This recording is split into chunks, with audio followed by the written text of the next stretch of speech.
Hello, hello. Yeah, exactly. They're my burner socks, which is exactly why I chose them today, actually. I think they're fitting. I also have an inserter shirt, but that's an electric inserter, so it didn't seem right. We need to petition Factorio to add a burner inserter merch. I'll be the only person in the world who cares about it, though. It would be cool because it would actually look nice. Honestly, their their inserter shirt is kind of not a great color combo. I love the orange, but yellow inserter on top of it is a very weird choice. But if it was a burner inserter, that would look fantastic. Anyway, yeah, I like the double arriving. So basically, we were trying out a new internet. Currently, that second internet is unusable completely. Oh, what is this? Oh, I was in map mode. I was wondering why I was getting 10 FPS less than I normally do. This is just, don't worry, we shouldn't have performance issues during the run. Not from our base alone. It's because we have like 10 activated stages right now, which the game doesn't like. But yeah, we were trying out new internet.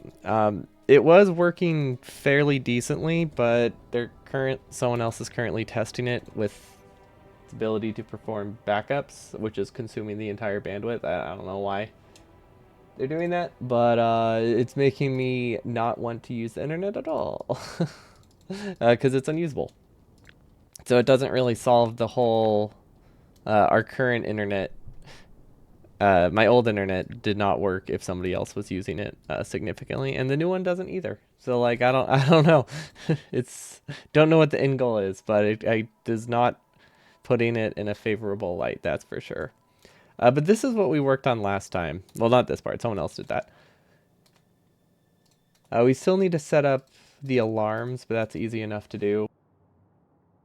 We have to do that based on per resource anyway. Currently, I am leaning towards direct feeding the rocket fuel just to minimize the waste. I don't know if this is a great option, but like it depends how far the outpost is. But I think one rocket fuel lasts for a long time. It's like, actually, can we test that? I don't really know how fuel works. Also, what is over here? What is that?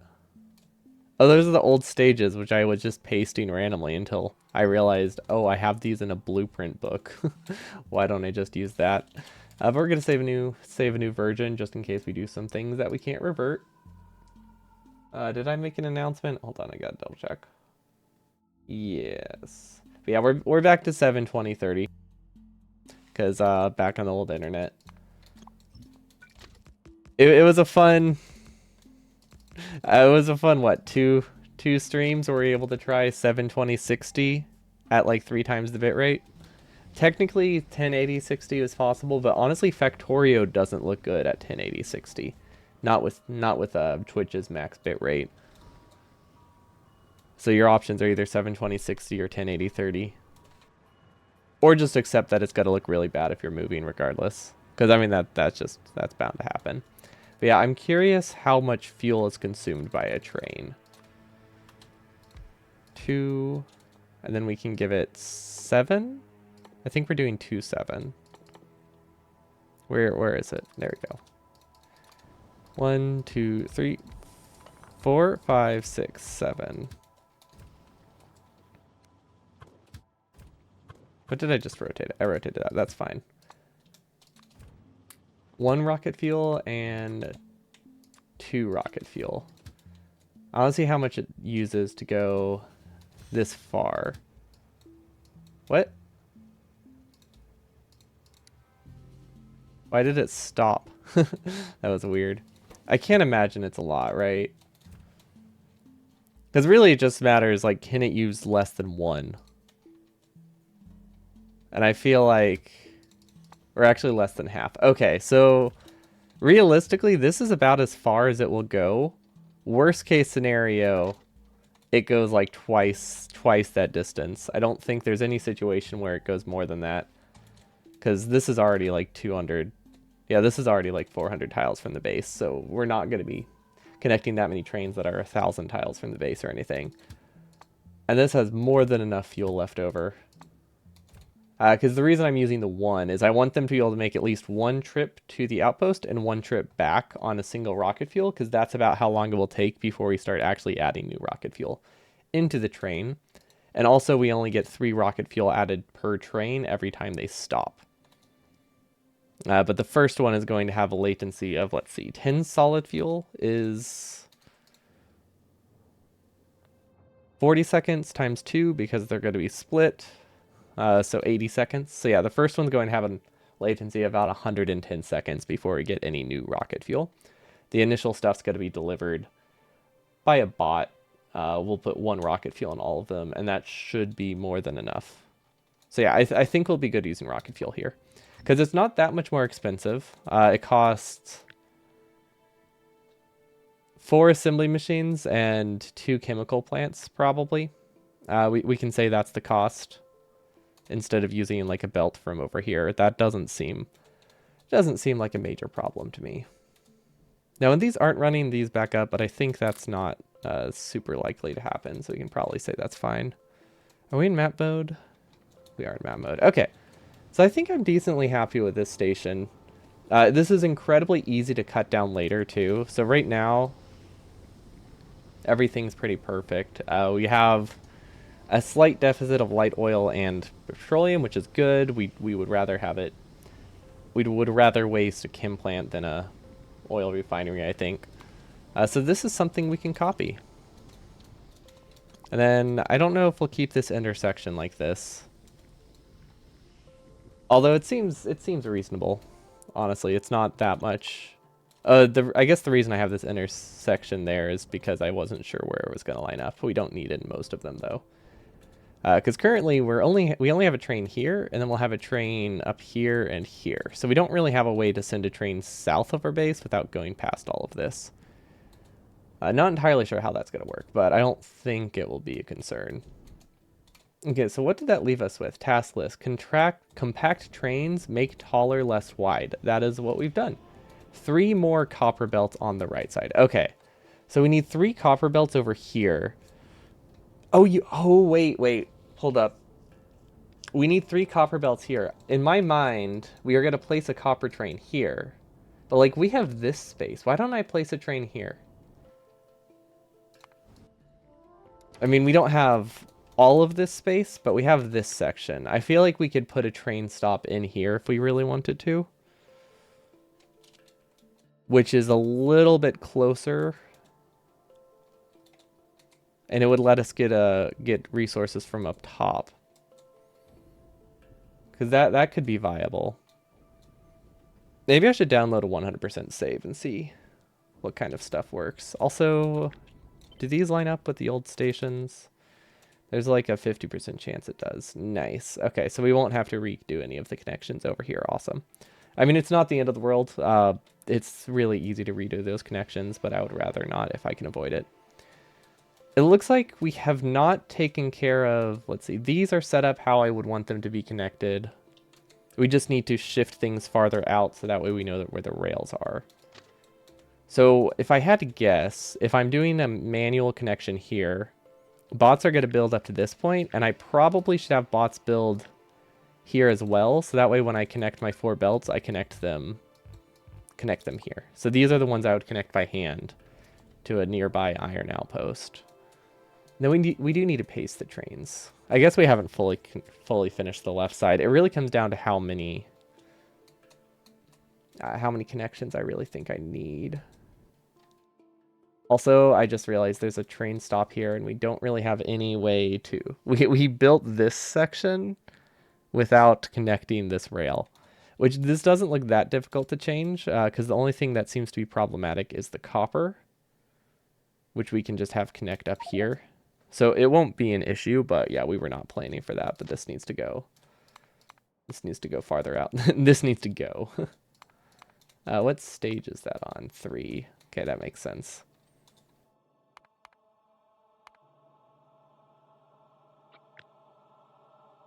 And then honestly, these probably need to be moved over. Because this alignment, I don't think is very flexible. No, it is not. Okay.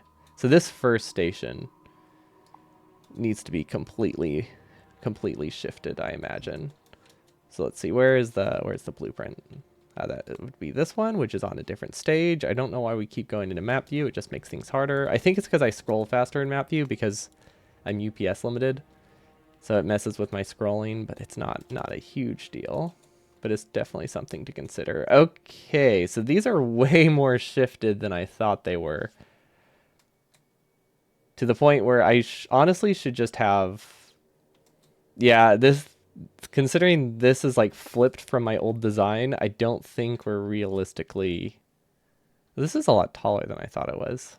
We only added 2 tiles in height. What's the advantage of this one?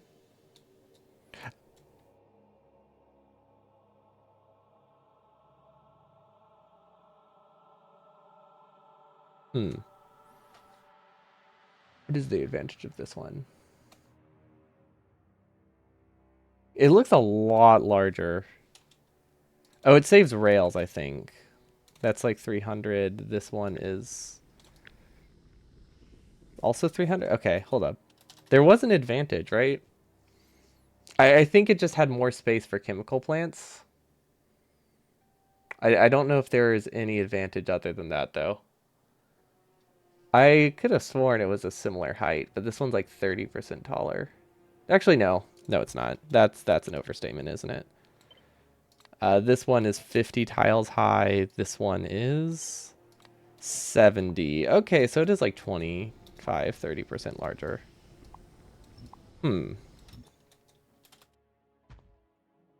This one works, right? Yeah, this one works. Trains come from... They come in here, wait here.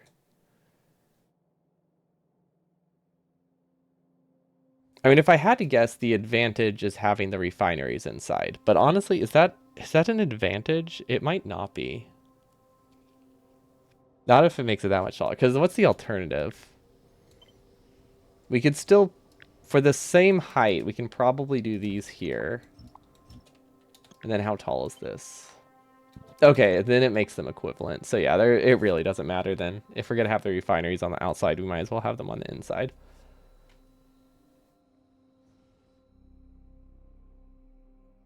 See, anybody who's done train designs know if there's an advantage one way, one way or the other?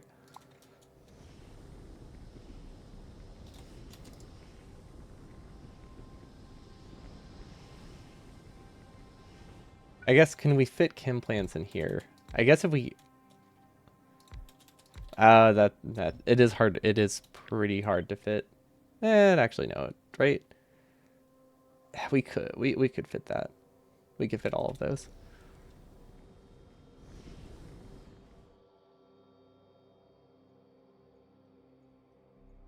Yeah, in my mind, this is a lot shorter. There has to be a reason for that. Is this missing something? No. Okay, let's not worry about the train connections yet, because those are easy enough to shift.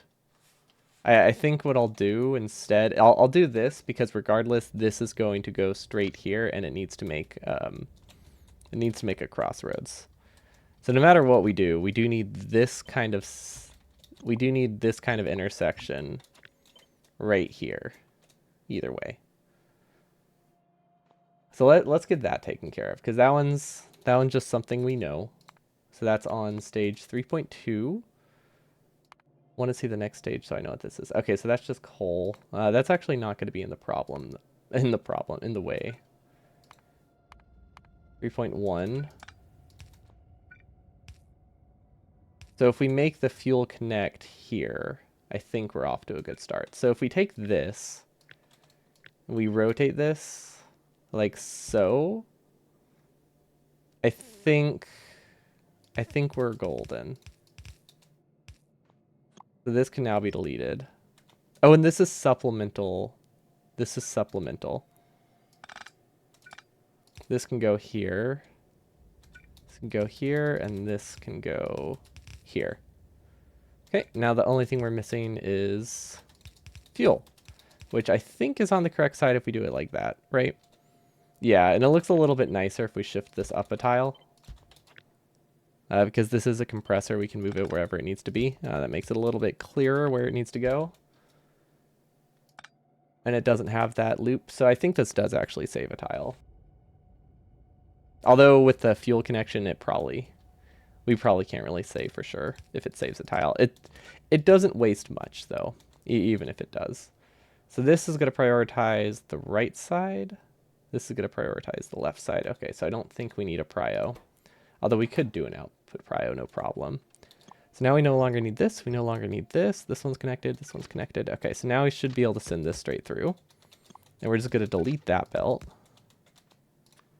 We have to try to place this one on it. So the only thing in the way here is actually the compressor that we were just talking about. So that's fine.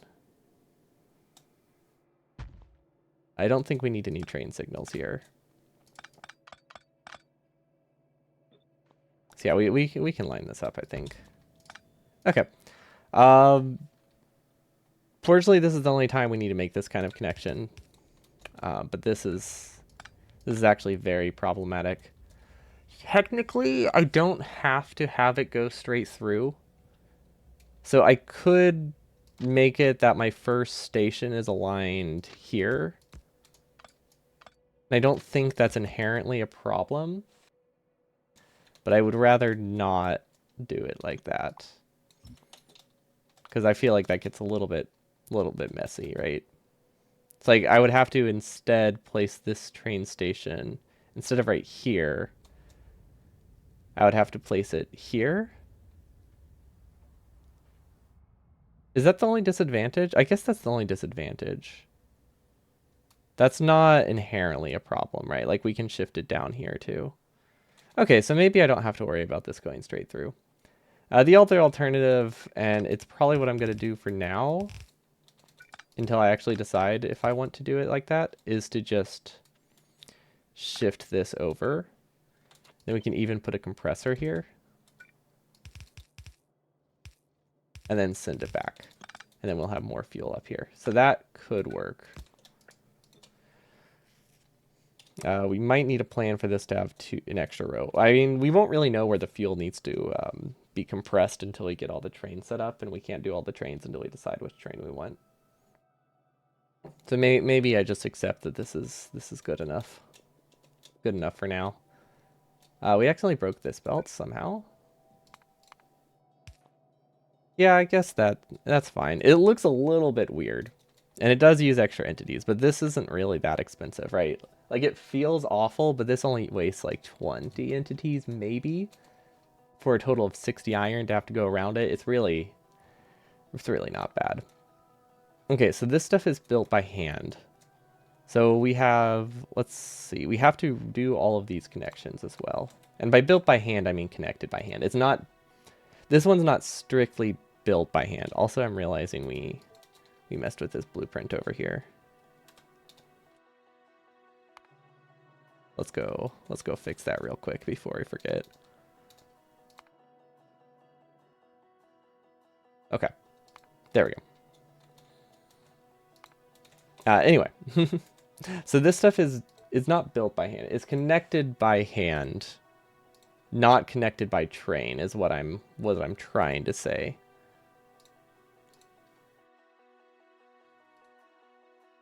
So that means we have to get weird half patches or something like that. So I don't really know how that's going to work, actually.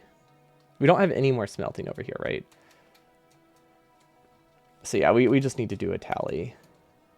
Also, I know for sure we're missing 3 belts of copper on this side, right? 1, 2, 3, 4. This is a full belt. This is a half.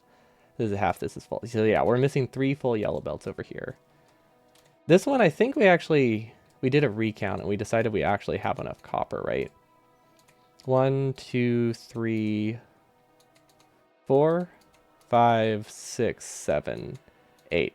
So yeah, we did decide that we don't actually need an extra train here. So this should be able to make do with exactly, well, hopefully exactly 1 train of copper. which I don't know exactly how that's going to work, but I feel like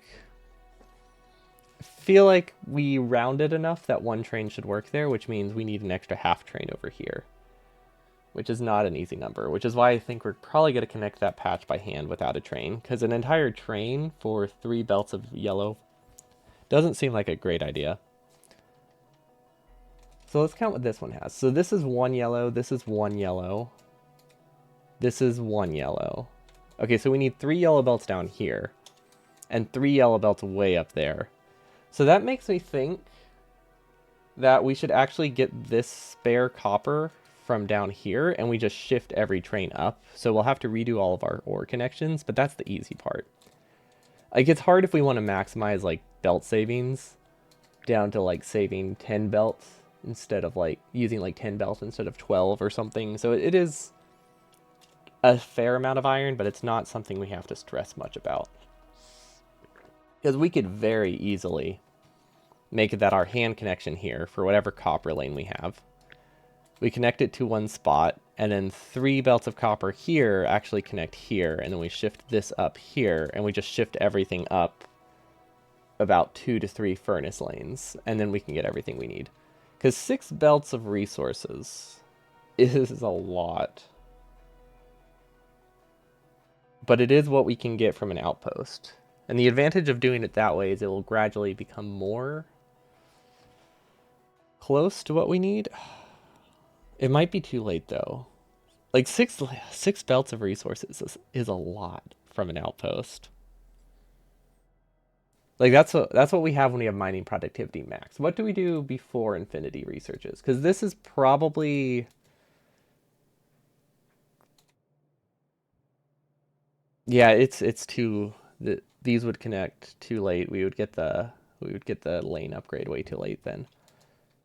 I could do a non-standard outpost, because if we do like a non-standard outpost shape, it's a lot more easy, a lot easier, a lot more easy, a lot easier to get the full belts. Because the thing is, this is what we have designed around, but most patches aren't this big. So we're assuming we're going to get like 3/4 of belts in some spots. Well, not 3/4, that's a bit low. Like 90% of belts in like some spots.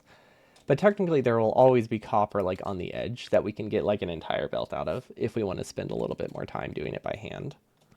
It's just not a copy-based blueprint to the point where I want to do it, 11, 20, 30 more times. But we could do it once here. Let's just start with the basics, though, of just getting... I think getting red belts hooked up is very nice. We won't have red belts to connect the outpost. That's my concern. Six yellow belts. No, yeah, 6 yellow belts of resources coming from an outpost is absolutely insane this early. That would be very awful to connect by hand. But let's assume that's what we are doing. Because it's either we do 3 here and 3 here, or 6 here, and then we have an underground sending all the spare resources basically all the way to the top of my base, which is very far. So those are 2 of the options. And then the other one is the first one I said, where we actually have the 3 here connect here, and then LDS just runs at 80% speed for a while, which is technically an option. Hold on, let's do math. So 40 times 1.5 is 60. 40 times 1.3? Let's say 1.3. We'll get mining productivity 3 pretty fast. 40 times 1.3 is 52, so 52 over 60. We have a 14% loss in LDS and blue chips if we take the easy connection and compress early.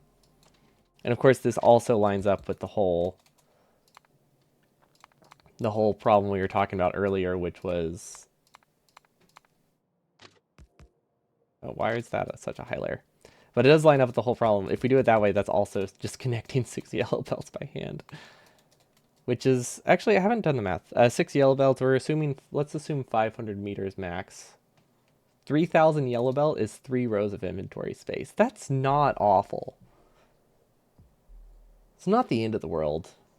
If we could do if I could do yellow belts and upgrade it to red belts gradually later, that might be a viable option. Like, what if I upgrade the outpost halfway through the game? Like, that's something that could realistically happen. It's like we could have it be all yellow belt. And then we do just like a bot upgrade later and place 1,500 red belt. That is a lot of actions, but it's not terrible, and it's one of the last things we have to do before outposting. Because that would basically upgrade here, and then it would give resources up here. That's a weird pattern, but I think it could work. Also, let's do... Okay, so let's not assume red belt here. That affects some of my decisions. Okay, so this can be moved down. This can be moved to a different stage. So our connection would actually be over here. I know that much. So let's make this assumption. Oops. I thought smart belt would be my friend. It wasn't.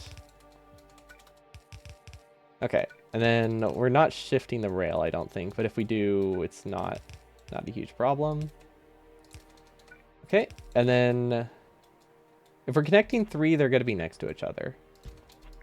So let's do that real quick. That I know for sure, right? So this would actually go straight through. There we go.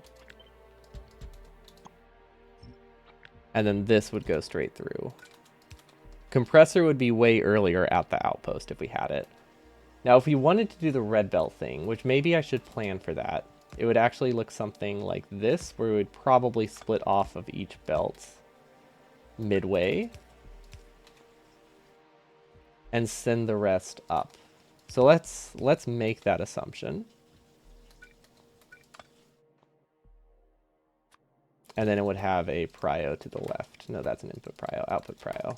To the left, and then another one here.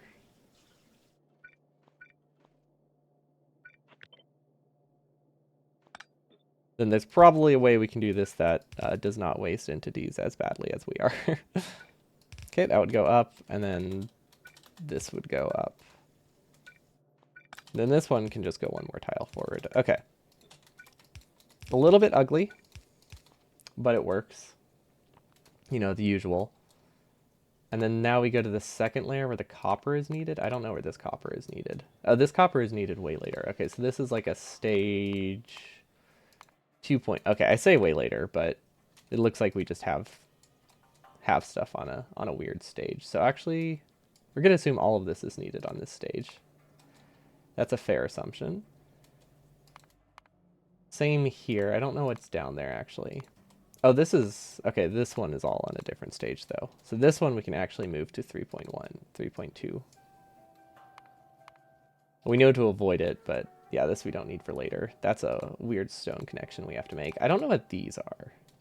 Let's see, this one's for stone. Don't know what this is. Oh, this was our original fueling design. We were going to do chem plants. Then I realized the start delay when we do direct fueling with one chem plant is terrible. Like, absolutely terrible. Not viable in any way, sort of thing, because it takes many minutes to start a lane that way, which is way too many minutes. Like, honestly, 5 minutes for starting fuel is bad enough. We didn't need it to take like half an hour, which is what happens when you do bare minimum fueling, which I know. But I wasn't sure how bad it would be early on. So I had it baked into a couple designs. It wasn't like a permanent design. Like, anytime we have that, it's on the very edge, but it's still not great. Okay, why don't these line up? What is this weird 2750 split? Oh, these can be stone furnaces. That's what the split is. I was wondering why I had extra copper here. It's because these can save resources, which is very nice. And then that means these can also be gray assemblers, which is nice and cheaper. It's not significantly cheaper. I think it's like half the cost, which is nice, but for 12 assembly machines, you know, not the end of the world. Same with here. Like, we don't have to do it this way, but there's no reason not to. Basically what it boils down to. This is not supposed to be a copper lane. This is a steel lane.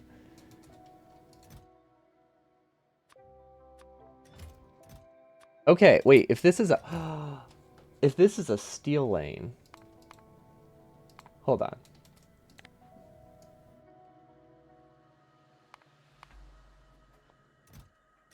I also need to fix this on every stage it's on. Stage move. Okay. So if this is actually supposed to be a steel lane, which was very obvious, I don't know why I didn't look at the lane at all. But yeah, if this is a steel lane, that means my calculations are off, and this actually only needs 2 lanes of copper. 2 lanes of copper means I can do the whole thing I was talking about with compressing them, because we can definitely guarantee we get 5 out of this early on. We can't get 6. Like 6 is pushing it, but 5 we can get like without any binding productivity. So this one connection we no longer need. And now at this point, 5 isn't terrible to connect, so we could do that with entirely yellow belt too. 6 also not terrible to connect. We could have done it, but we can manage 5. So we're basically going to be connecting 4 belts here. And then most of them are not used until very, very late, which is a waste of early resources. But I think what we can do is we can put the drills in a much later blueprint.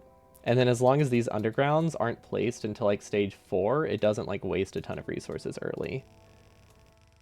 So let's see how much belt this uses. So this will use roughly 350 extra underground belt to connect it where it needs to go. A little bit more than that because we'll have to have some curves and stuff. But that's not bad. Like, we're talking about 300 belt over the course of like 2 hours. That's nothing. I mean, we already need like 20k or something like that, right? We already need like 20k underground. What's an extra 300 to make me not have to connect an entire patch of resources? Yeah, okay. I'm fine with this. Okay, so that's taken care of. Also, now that we know the fuel is connected weird here, we can actually shift this over and do this connection. Let's see, that would be here.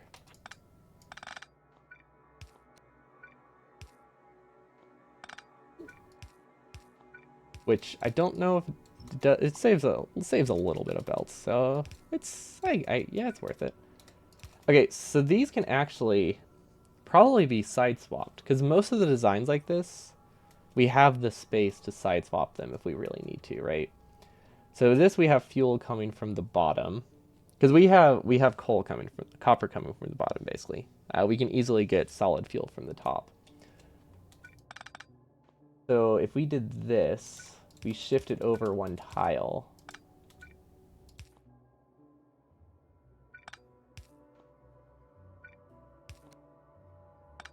So now this lets us get solid fuel from the other side.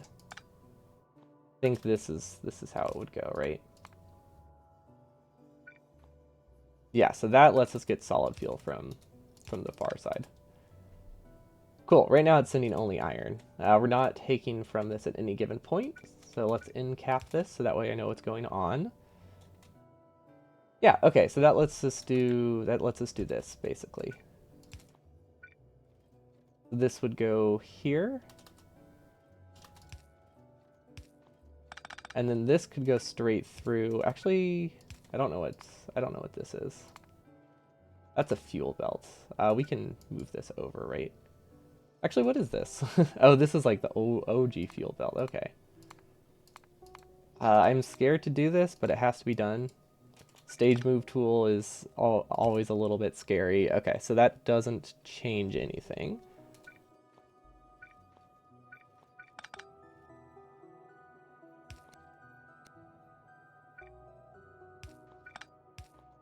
Okay, I think this is correct.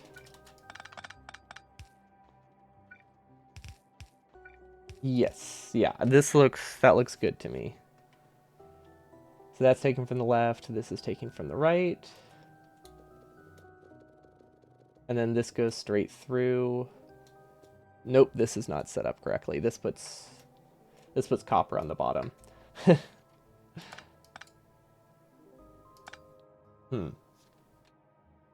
I thought this would save. I thought this would save space. It does not. Do these run full speed? Maybe they don't run full speed. Nah, these definitely are supposed to run full speed. They have exactly 24, and we even have a forced side swap to make it balanced.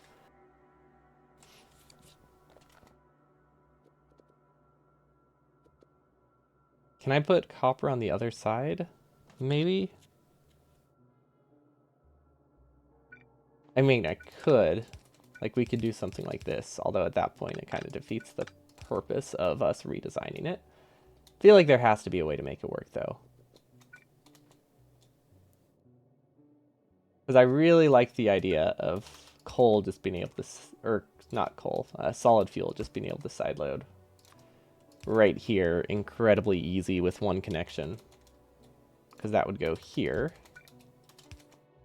And then that sideloads it. It's not side balanced, but I don't think this one needs to be. Although we could do this if we wanted it side balanced, which is perfectly fine. I like how messy it looks once we get all the undergrounds in there. Like they're nice. It's nice to be able to make it more compact with undergrounds, but it definitely does complicate the looks a bit. And then let's get the easy entity saves out of the way before we forget them. This one has a lot of easy entity saves. We could save like 30 entities here for free. I like how... Actually, hold up. I really like that. We had the second half of this entity saved, but we didn't have the first, the first half. Interesting choice. There's definitely a reason. Don't know what it is, but there was one. Okay, where's the supplemental? This needs to actually sideload later.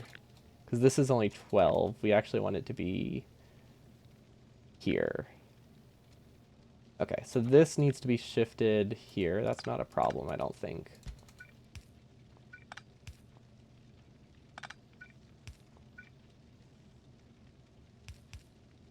Okay. That should have a better balance? Yes. Now it's split. Now it's split 50-50 or whatever it is, so. It's actually more like 50-45 because these just don't run all the time, which is okay. Okay, so yeah, the only issue is that we can't get the copper here. I mean, we could do this. Right? Like, that doesn't have any inherent flaws, I don't think. And it saves... It's less entities than if we were to do it over here, I think, right? That added... 1, 2... I actually don't know how many added. This would add 1, 2, 3, except it also, I think, might prioritize the wrong side. That's the left, that's the left. Okay, so this actually doesn't work. Because it's prioritizing the same side of the bell for both of them. So that wouldn't actually be able to get a full lane of copper.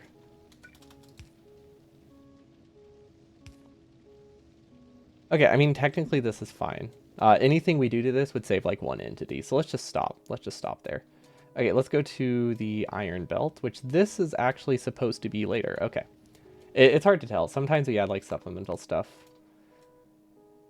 early, just so that way we can visualize it better, even though we don't need it there. Okay, so this is one belt, half a belt. Okay, so 1 half, so that's 2.5. This is 3. 3.5, 4.5. 4.5, 5.5, 6.5. Okay. Are any of these not full lanes of iron? Because this runs into the same issue we had with copper, doesn't it? Now, I'm pretty sure we counted earlier, and we actually had exactly the right amount of iron on this side. So we definitely don't have any spare iron here. But 6.5, that's like an entire outpost as well. Most of these might be able to, we might be able to postpone these. Let's see, what do we need all this for? We can postpone one of them, so we could get 5.5 early. And then the 6.5 isn't needed until this thing goes online, which is for, I think, robots much later. Yeah, okay, so this isn't needed until we get combat robots. which I'm pretty sure that's their name. Or Defender Capsules, something like that. I think it's both. Okay, so that means we only have 5.5 we need. I can live with 5.5. Also, these might be short lanes. It's hard to tell because these are insert limited a lot of the time. And the balance is weird, so this does not give us a decent estimate of how much we're actually consuming. See, these are... oh, this is 12? Okay, we don't normally have 12 long here. I think it's because we can't. I think with 12 long, we don't actually have the belt capacity, right? Like, I'm pretty sure there's a reason we stopped doing that. But these don't run full speed anyway, so it's...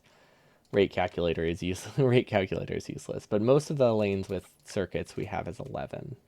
This is a full lane. This is a full lane. This is a full... okay, these are all full lanes.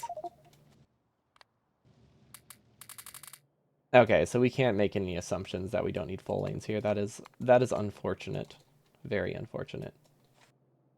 Also, will we be using coal here? No, I doubt we'll be using coal.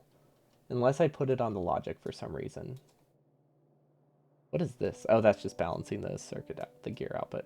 Yeah, I can't imagine we're still needing coal. So this is probably just generic fuel, which means it could be solid fuel. So we plan from solid fuel coming from the left because there will definitely be refineries. Probably here. Here or here. Both are reasonable spots for starting fuel. Also, these are pretty close. This is pretty close to where we need lube. So this is actually a really good spot for advanced oil. Petroleum, on the other hand, I'm realizing we don't have... we never actually hooked up petroleum anywhere. It's like, that's not an issue, because we have a lot of space. We'll probably have to do something weird, like get petroleum through blue science, because this has a very long, straight path we can do with undergrounding. Now, I'm not sure how undergrounds work when you have blueprints. Are these ghosts? I think those are considered... I think those are ghosts. Basically, what I want to do is... because I know with, like, underground belts, if you're doing ghosts, it will place them early. Don't know if that's true for these. Okay, it is. So yeah, this is a very easy connection to make with ghosts. So we can have both of these coming straight through science, no problem at all. Okay, there's technically a problem here. But we can shift this up a tile. So yeah, we can do water, petroleum. That's all we need, right? This petroleum, there's just one connection here. Okay, so we can do all of our oil over here. We could have basic maybe here, advanced here, then we can have a tank that does logic on those. I think that sounds reasonable to me. Okay, so we know where all of our starting fuel is going to come from. And then this will probably feed into a... this might feed in... actually, no, there's no reason to feed into a small power plant. I also won't be building a ton of this by hand. Now that I'm saying this out loud, we only really want like two or three advanced oil right away until we get to bots. So yeah, this looks like a great spot for oil refining. So I'm just gonna place those. Doesn't matter which layer. This will be basic. Then advanced will be probably here. Not liquefaction, which I know how to pronounce now. I think. I'm pretty sure. I still call it liquefaction sometimes because it's fun, but I know it's technically liquefaction. I'm pretty sure, or is it liquefaction? Because I feel like fraction would make sense. Nope, liquefaction. It is a process by which water-saturated sediment temporarily loses strength and acts like a fluid. Okay, so it is kind of like liquefying it. So it really should be liquefaction. I guess it's not permanent though. Okay, so let's delete these. Those are the easiest parts to connect. We're gonna assume iron. We're again gonna assume iron comes from the other side of the track. If it doesn't, if it comes from down here, not a big problem. We can still assume it comes from the other side of the track and just loop around. Maybe we could have 2 connection points. That's not a terrible idea. Okay, so this is 2 full belts, right? Yeah, this one is two full belts. Awesome. Which means they can go wherever. Side-wise, it looks like iron needs to be on the inside, otherwise I will not have a good time. But again, I don't think that is going to be an issue. It's like we could do something very simple like this. Fuel only needs to be on this first side, so fuel is easy to connect here. That one, because I don't know where fuel's going to come from. Fuel's probably going to be inside the train. Because this will go into chem plants right here and just start the fuel belt. And then because this is only half a belt, this can actually be split and send fuel up there as well. This is okay, this part is built by bots. It's not necessarily built by hand. So it can be whatever weird design it wants. So that simplifies things a lot. I would actually like to move this a little bit over if I can, though.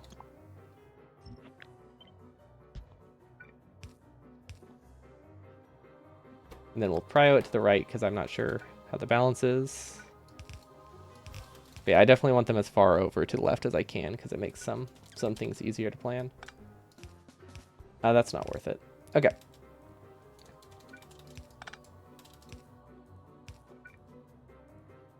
Can I move this another tile? No, I can't. But I can move it here, which might make things simple. And then this can go in a straight line. That is the wrong side of the belt. But that's not necessarily a problem. So this fuel needs to be on this top side, I think. Yeah, because that's the first one. I don't really have a standard for what I consider like first and what I don't. So it's always a little bit confusing.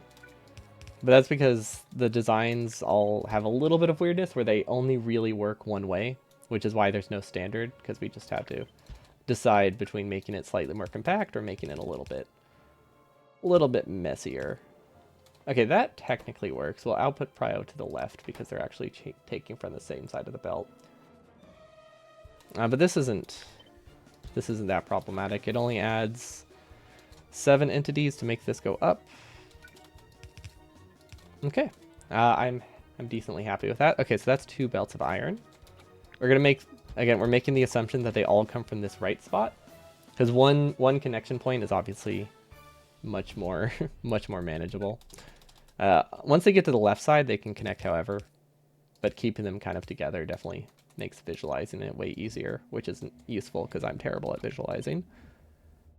Okay, this one looks like it could theoretically use any side of the belt, right?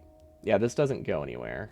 We don't use the fuel for anything. So this one we can make the connection however is easiest, which would be iron coming from the bottom. And then this is only half a belt. However, everything else here I think is a full belt, right? So this is a full belt. Actually, is this a full belt? We have a full belt, but it doesn't ever use a full belt. Okay. So I have a full belt going in here, but this doesn't look like it can ever use more than half. So either we expand this a little bit, or we just make the assumption that we only need 6 belts here, and then life gets a whole lot simpler. So if this is half a belt and this is half a belt, that is something I am totally fine with. This has a side load from whichever side it wants. So if we do this with a regular underground, I think things get pretty simple. Have we been editing on the right layer? Yes, okay.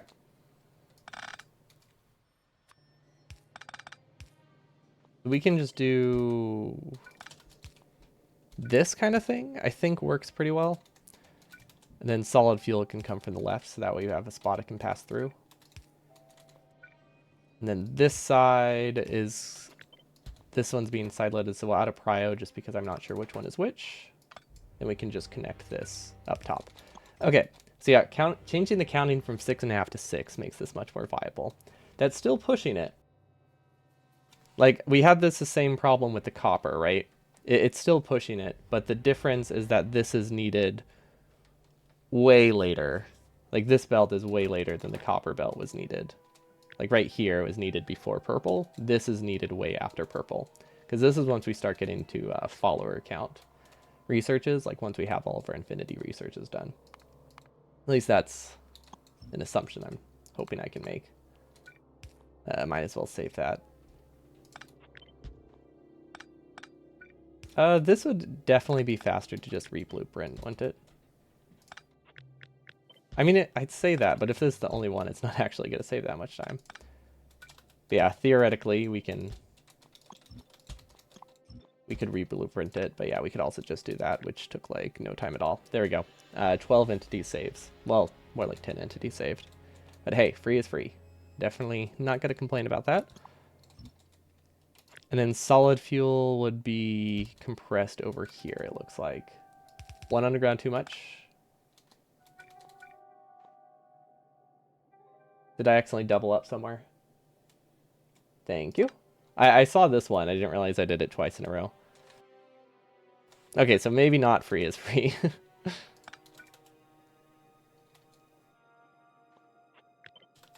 If I do the side load here early, I think it actually helps.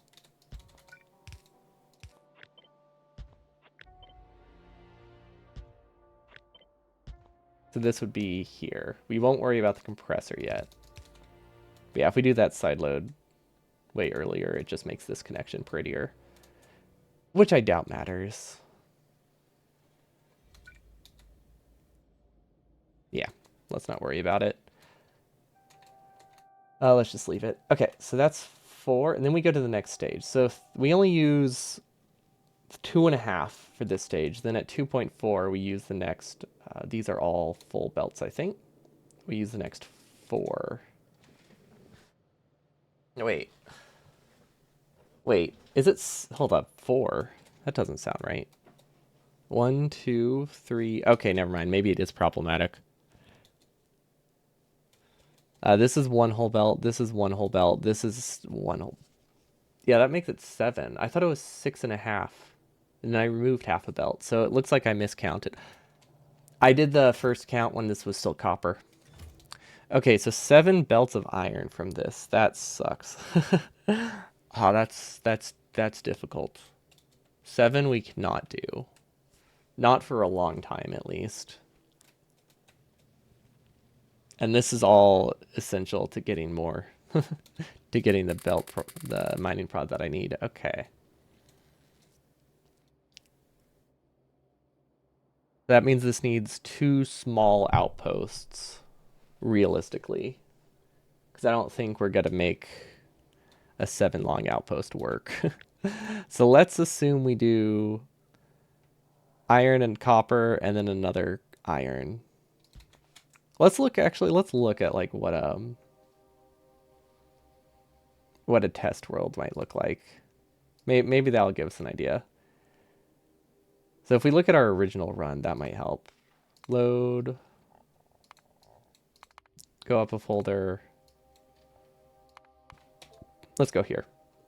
Because basically, I think it just depends on how realistically we can get a large outpost that close to our base, or 2 small ones. So this is going to be a little bit messy. This one's not. This space wouldn't technically be PC bottlenecked, would it? I kind of want to test what kind of UPS I get on this base now.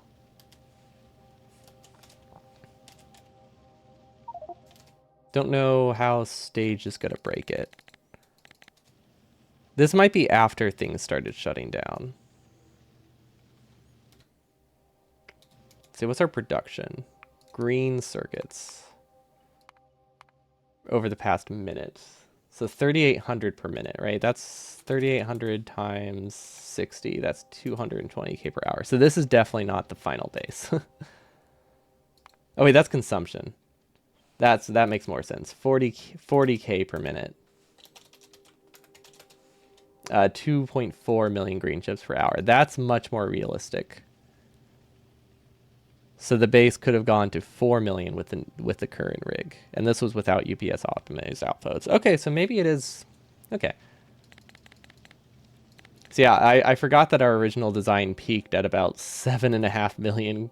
No, our original design peaked at still needing like 9 hours of green chip production, which is fantastic. Although we were designing the outposts, so we'd probably generated like 1/4 of them before all the outposts are up. But yeah, we had like an 8-hour window at the end where we just spent the time designing the new outpost. And this is roughly what we use in our new one. That's fantastic. Okay, so this is roughly what a base would look like. We have our starter patches, which... Oh, I probably need to count what I think I can get from a starter patch too. But if our base, let's see. If our starter base is here, water's here, our base would actually be oriented... No, this is actually about accurate. This is about how our base will be oriented. So starter patch is here. We'll have our oil here, lake right there. So we'd actually shift this up a little bit to clear the lake, I think.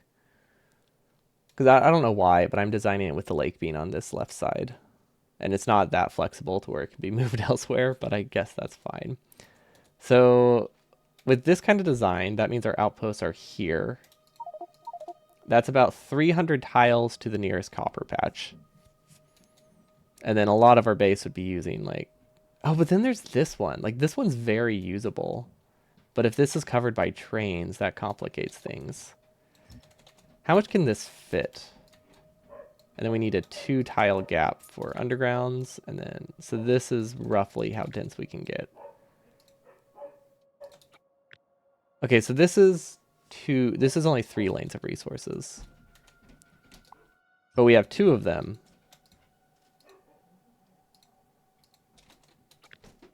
So we could get 2 with like 3 lanes of resources. So I think 1 large patch that gets us 6 it's not happening.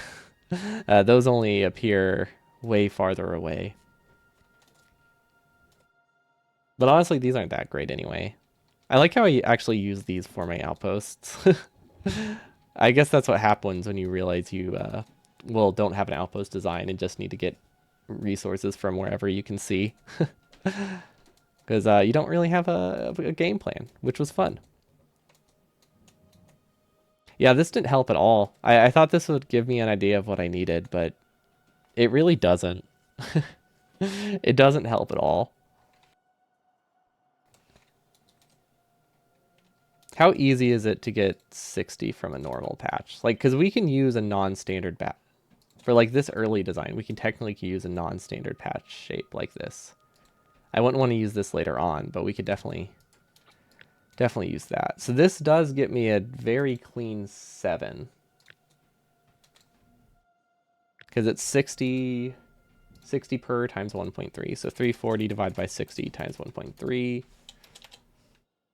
That gives me about 7 lanes. Okay, so if we use a non-standard thing, we can get 7 from 1 patch. Fairly easily. And then we would also have this iron one, which let's see if we can also get 7 from this one. I think we're going to have to just use a compressor and try to like maximize the patch for this first one. That definitely seems reasonable to me. Obviously, we try to avoid that later for easier copy and pasting, but I think it's not a problem early on. We just use a very oversized blueprint and a weird compressor that turns 8 into 7.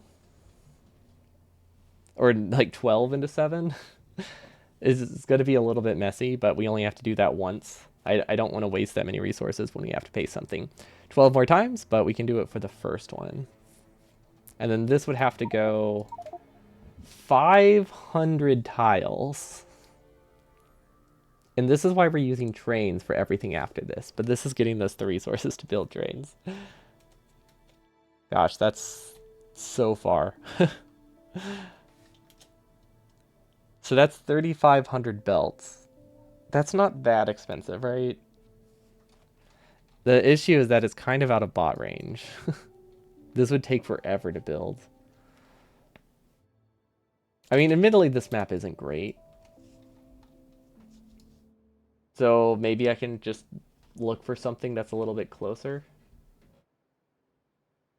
Torio speedrun. Let's see what their seeds are like.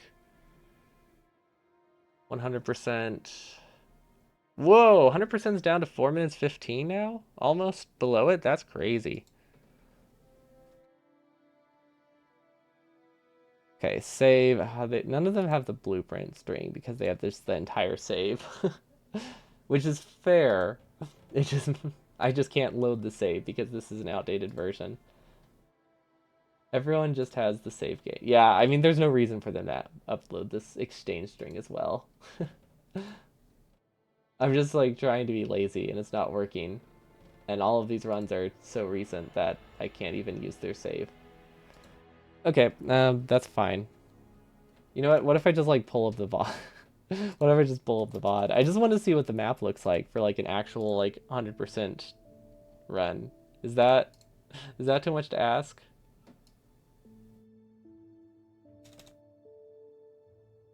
Oh wait, you know what I could do? I could look at the re-rolling phase.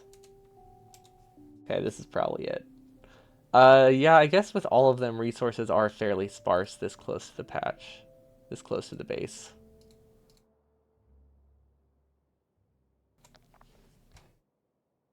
So yeah, it doesn't look like I can make the assumption that I can get these resources from this side.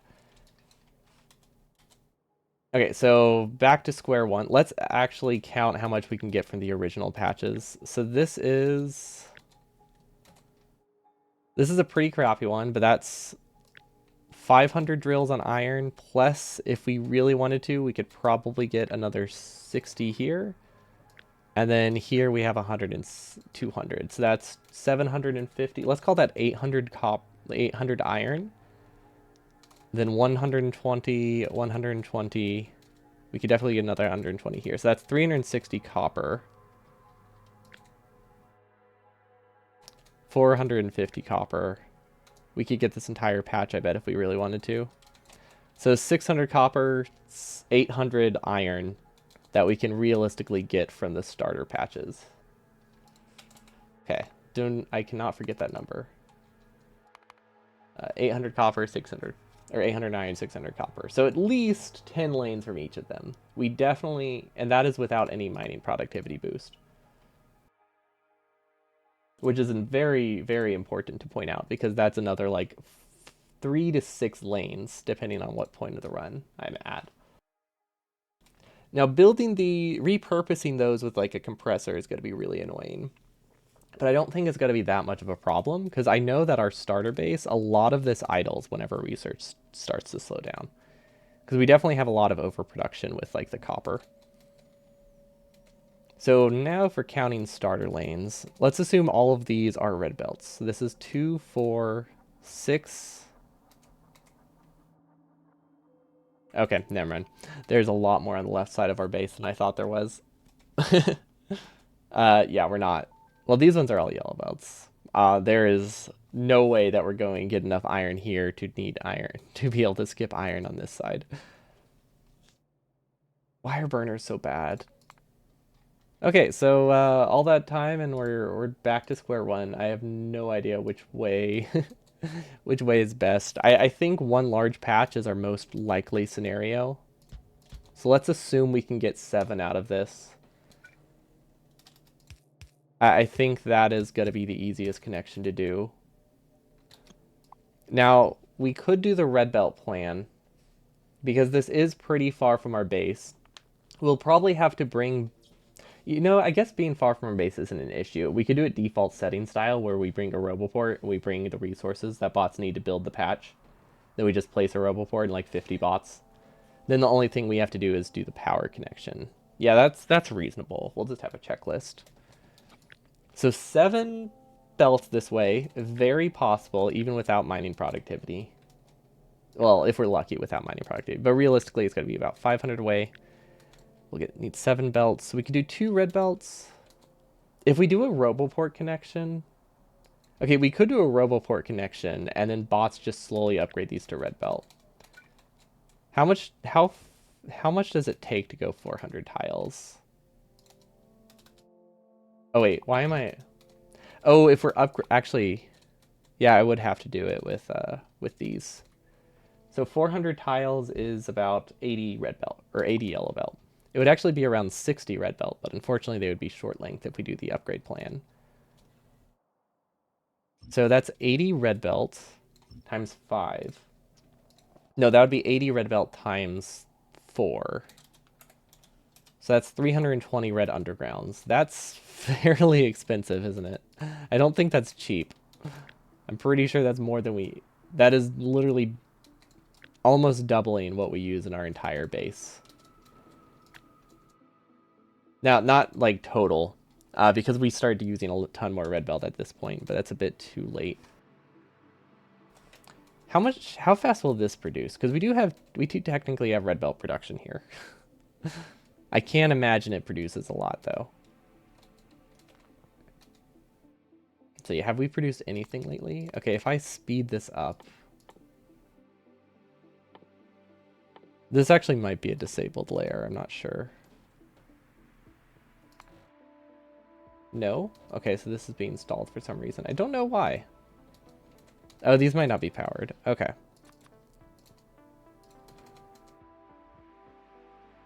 Nope. Not sure what the issue is. Their logic might be wrong. Or is the game paused? No, that doesn't make sense. I do not know why these are not working. Oh, gears come from elsewhere. I thought gears were produced locally. Well, that explains it then. Yeah, 300 is a lot. I think that's a fair assumption to make. 300 is insane. But so is 7 yellow belts. So it's either 300 red belt or 700 yellow undergrounds, or we could do 4,000 regular yellow belt, which is a lot. That's a lot. I wonder if that's going to be bad for performance.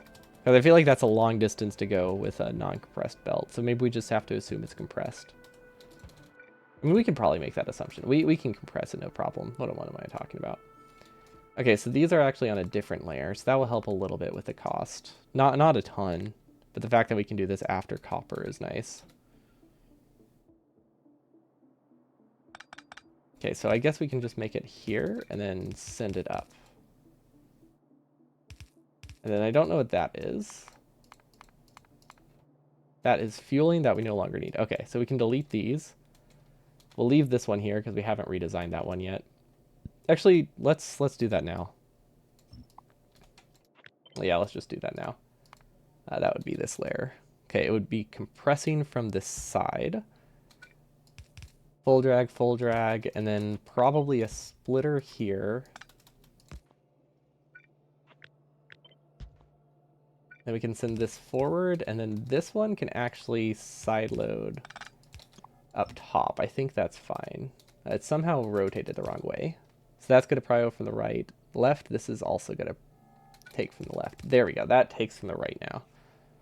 Okay. I don't think that's inherently a problem. These are on the wrong stage still, though. I like how I did the double stone belt.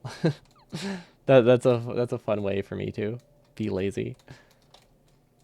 Yeah, we also need to figure out where stone's got to come from. But stone we can probably get from our main base. That one I think we should have enough in our original patch or like one small patch later. But stone's the last thing we're going to connect because I feel like we can just kind of fit it wherever. Okay, so this is 3.1 that we're trying to hook up.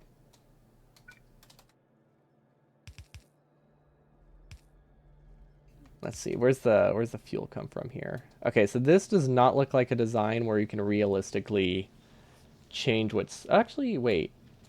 We can't change it here. We can change it here. But... because I don't want to have to pay attention to which ones we're connecting. Let's just assume we're going to connect all of them from the original side. That makes things a lot nicer. Why is that built so early? Oh, that's why this is on the wrong layer. All of these are on the wrong layer. Okay, so these are actually 2.4. It's this middle section that's on the new layer. Okay. So we can loop this around. I guess that's not inherently a problem. This one we can shift over. Because once we shift them over, it's a lot... Basically, me shifting these fuel over is just telling myself, hey, I'm somewhat happy with the design now. Stone definitely needs to be on a different layer. We're just going to do this for now. Really figure out which one it is. 3.2, okay. Okay, and then solid fuel comes from the bottom, which again, let's just shift it over. And then we can just sideload this. I think that's not inherently a problem. Okay, so now it looks like we could probably shift this inwards. So like if we can make this side load here instead and have them loop up. Yeah, that doesn't look like it'll be less complicated. We'll just leave that. This works. Okay, and then we have another one. I like how close these are to each other. I could probably move this entire thing up a little bit, but I kind of like it, even though it's a little bit messy. And then these need to be, oh, these are all on the wrong layer. How are they all on the wrong layer? How do I keep switching to 5.1? Okay, I know how. It's because I switched to the final stage to make sure things are, you know, built properly. Like looking at the whole base, and then I forget to change back. It's like it's a very, very obvious mistake to make, but it's consistent. I will say that.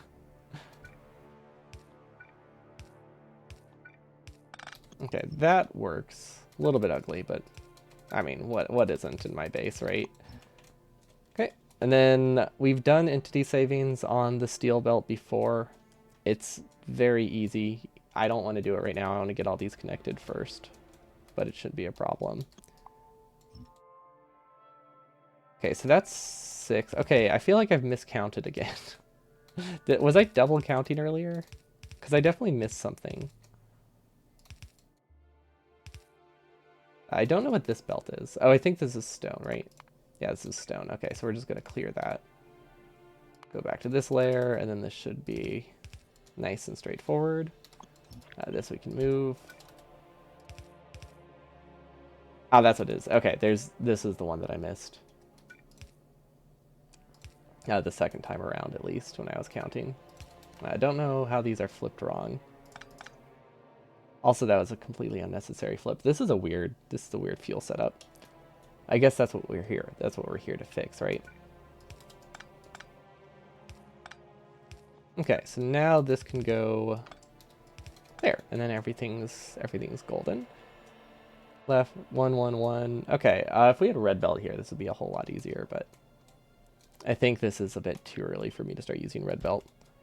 Red undergrounds. Otherwise, we'd have much simpler designs in a lot of places. Okay. That's fine. I feel like if we could do a weird splitter here, that could work. Not like that.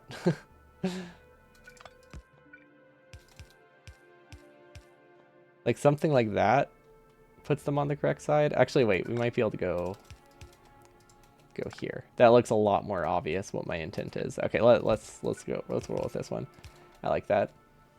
That puts them on the correct side of the belt. Okay, yep, that works. Connected properly. Everything's going on the inside. Perfect. And then easy entity savings. Let's go. My favorite kind. Okay, now we have one more copper belt to connect. Or sorry, one more iron belt to connect. Close enough. They're both ore. I mean, I know we ran into this exact problem earlier when I thought they were the same, and it definitely caused a lot of issues. It made something that seemed really easy actually turn out to be a lot harder because of that mistake. So maybe I need to actually dissociate the two from each other. Maybe it's important. Okay, and then there's one more fueling lane here. Now we could do from the compressor. We could also do a splitter here. Honestly, these are split enough. Yeah, let's do another one from the compressor. And then this is when we get to an actual train. So actually, yeah, I'm glad we're sticking on the inside because this would actually be pretty... We won't really have this area to build in, so we need to connect these lower. Honestly, the copper might need to be connected lower. Let's get a blueprint of our train station real quick. And we might use a different one. I'm not entirely sure yet if this is the best train design over this one. It really depends where our resources lie. But with how these connect, yeah, we already have the copper in a bad spot. Like this is already blocking, which isn't like not a huge issue. Just something we need to be aware of when making the connections. Now we don't really need the crossroad over there, so that helps a little. Actually, no, we probably need the crossroad. We don't need the crossroad on the left. We probably need it on the right. So yeah, we'll just need to move the copper down. That's yeah, not a problem. We could also move the copper up, but I kind of want these to be below the train station. Now we're only using 2 of the copper lanes so far, though. Oh right, we need 2, and then we'll need another 3. Yeah, the more I do it, the more I don't hate the idea of using 3 copper lanes here. I just don't really like where they're going.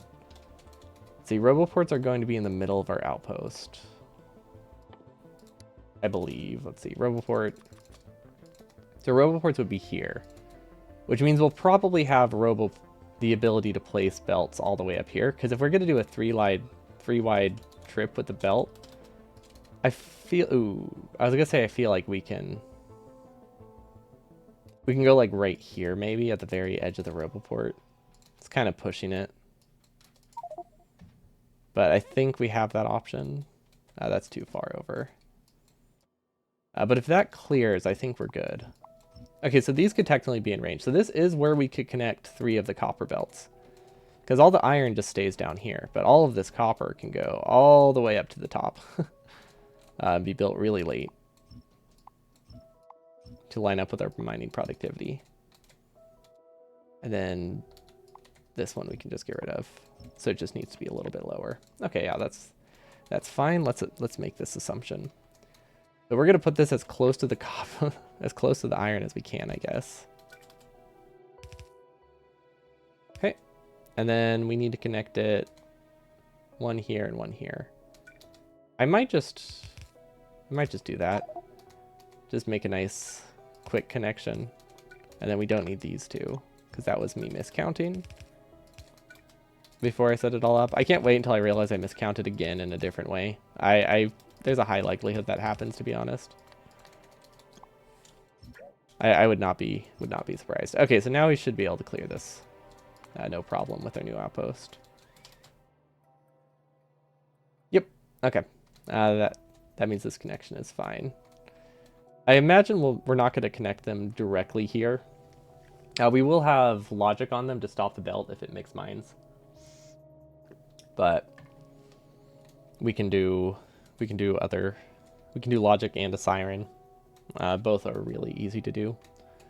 We don't actually have sirens automated. That needs to go on the list. Automate sirens literally wherever. It does not matter. Honestly, I'm more concerned with the logic. The siren is just to let me know something is wrong. If we don't get that siren immediately, we're fine. The big thing is we have the belts actually stop, and that doesn't require any additional logic. It just requires 2 belts to be built before anything happens. What does the siren cost? It's basically just sticks and circuits, right? Also, is it called a siren? No. Speaker, right? Yeah, I couldn't think of it the other day. Iron, cables, sticks, and circuits. So that's basically a really annoying recipe to do with burner inserters. It's a very cheap recipe, but automating that with burner inserters is a lot trickier than I feel like it should be. I love burner inserters. That's why I'm doing a whole run with them, I guess, because I love them so much, and they work great, and they have no issues, and everything is good and happy. It's perfect. Okay, but I'm happy that we have these connections now. Now, it looks like we finished iron. Okay, so we need to do a tally for the amount of stone we need and copper, or coal. So coal is nice because I don't need to bring fuel towards it if I'm fine doing a compressor there and just burning coal.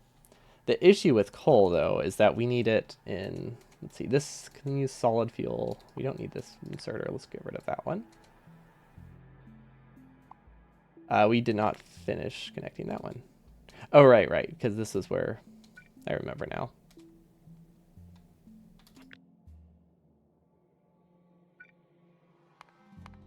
Yeah, we were building that, and then there was copper in the way. And that's when I noticed we had miscounted copper. And here we are.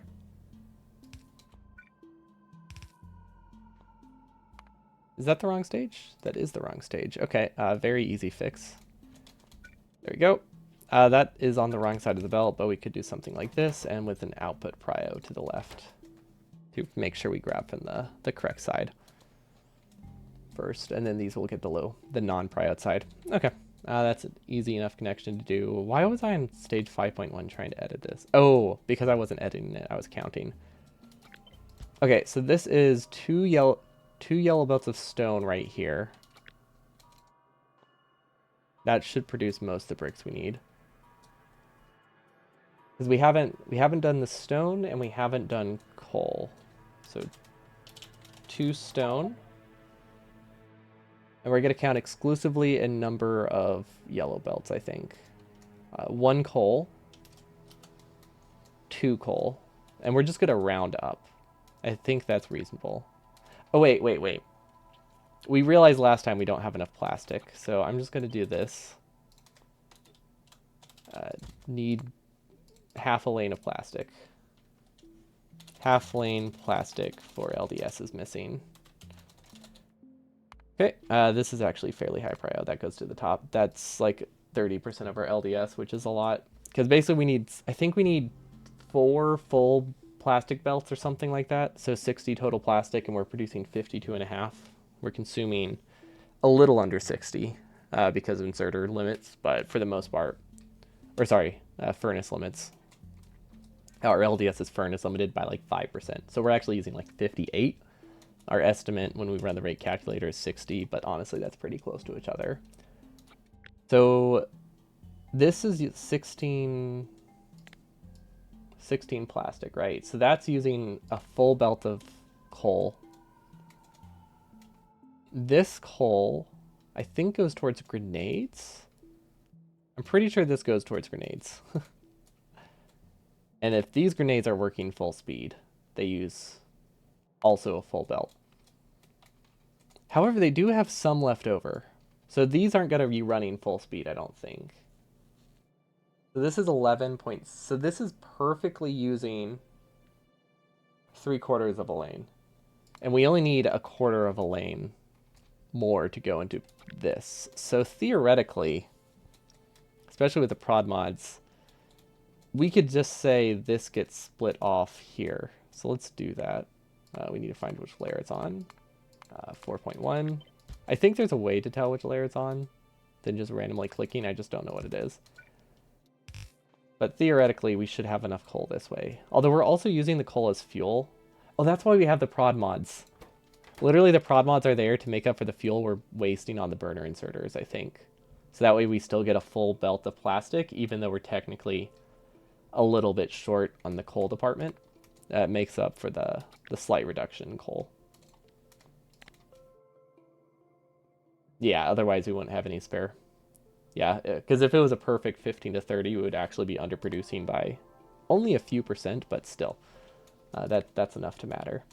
Okay, so that's 2 coal. Plastic, we just need to connect. Oh gosh, we have to connect this to there. Ah, that's going to be a fun spaghetti mess, but we're just not going to think about that.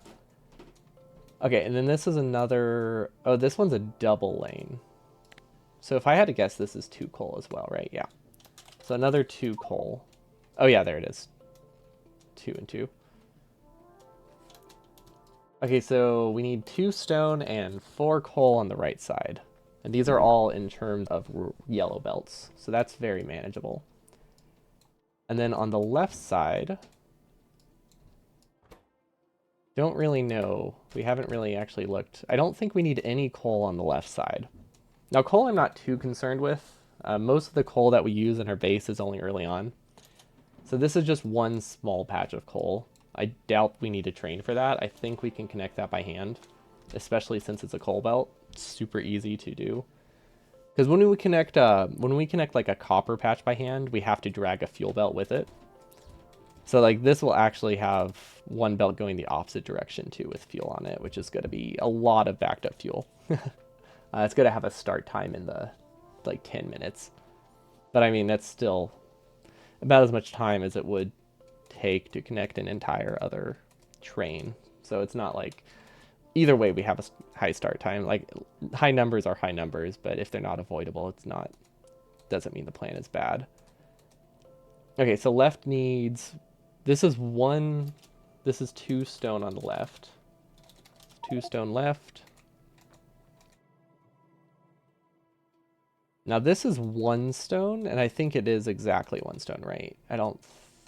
Yeah, this gets split. Okay, so this is 1 stone. 1 stone left. I really don't see any coal. Okay, okay, this is 2 stone. So that's up to 5 stone on the left-hand side. Coal, this is still being supplemented from earlier. Yeah, I don't think there's any point in me tallying coal on the left, because I think we're just going to use as much coal as we possibly can before switching to solid fuel. Like, we're just going to cover the whole patch and hope that's enough for our base.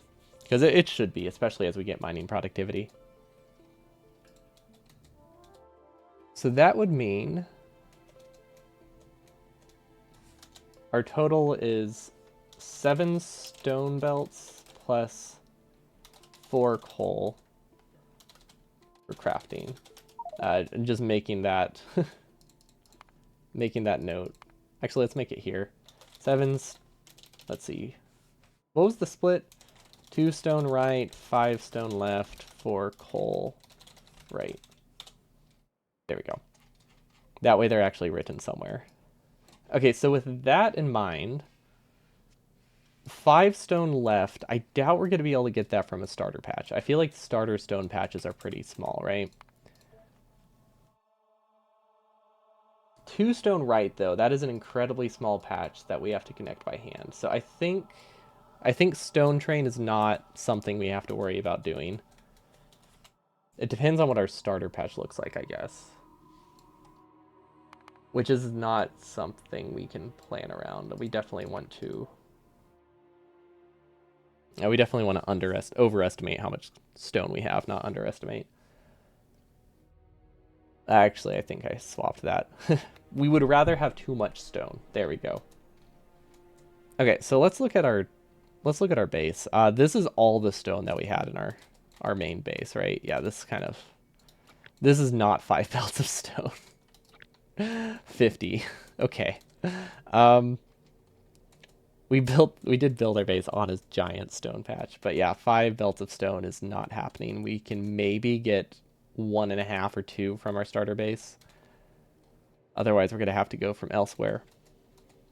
What we could do, we could theoretically have the first one compress and send stuff around.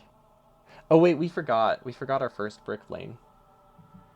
So that makes it 6 stone and 2 stone. Because yeah, we have a brick lane that we completely forgot about.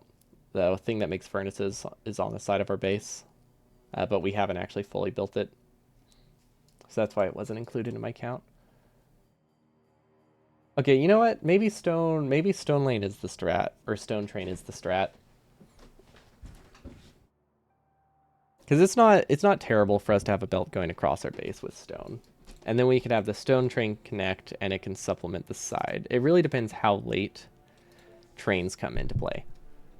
Because really we just need all of this. Oh, we need half of this stone early before trains, because this is the stone that largely goes into steel furnace production and electric furnace production. The one on the right is needed for purple scions, which also we need fairly early. Which is why I'm thinking if we have a compressor here, it's like if we plan for stone coming from here, right, but we have an underground sending it all the way around with a compressor, that means the stone train can then connect to here and send any leftover stone into our main base. Which I do like the idea of that. Or we just do a stone belt. But either way, I think we could have a splitter sending all the leftover original stone somewhere to the other side. Also, let's switch this. Or let's set this up so that way I actually know that we're supposed to have stone here. Because yeah, doing a two belts of stone over here doesn't seem worth it, which is why we've been toying with the idea of just wrapping a belt around the whole base. That does make the footprint of our base significantly larger, but it's also so easy to set up. Because let's see, where's the stone first needed? The stone is first needed. This stone is needed to make rails. It's pretty darn important. So yeah, getting this set up with a compressor early, I think, a-okay. Because this is stage like 3. It's not that much belt to wrap around. Okay, we'll probably put that in the details here. Get stone from left side to right. Get starter patch stone from left side to right. There you go. Okay, and then let's look at these. What else do we need stone for on different layers? Okay, so this technically also wants a lot of stone early. But is it earlier than the other side? Yes, actually. Somehow. Even though this is more important. This only makes steel furnaces, right? I'm pretty sure this only makes steel furnaces. So steel furnaces are important, but they're obviously less important than a train. Oh, gosh, how am I going to connect 2 belts of two stone patches? Hmm. Okay. I could have flexibility in the design. Like we could, if we spend 300 undergrounds, we could have a design that can go both ways.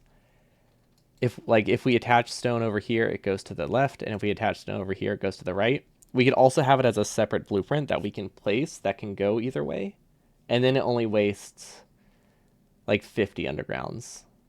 So that in like the starter section, I don't like the idea. I want all of my ore connections to be one blueprint, just to make things simpler. But we could definitely do without it. Hello, Dada Balkman. Welcome, welcome.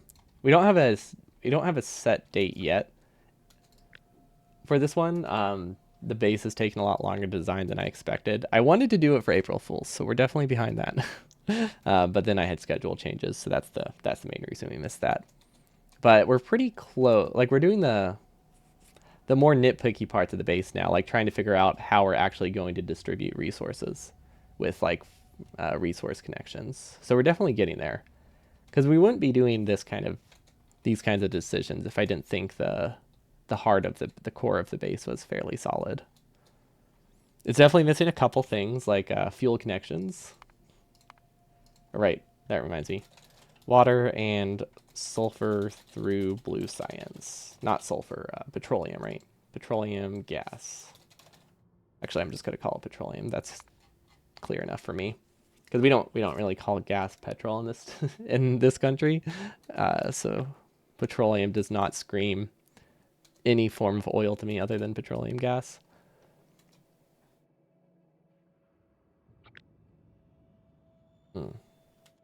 Either way, it's weird. But I think this is a good idea. So I'm actually going to make a note of it like this. And we're going to do like a weird turn.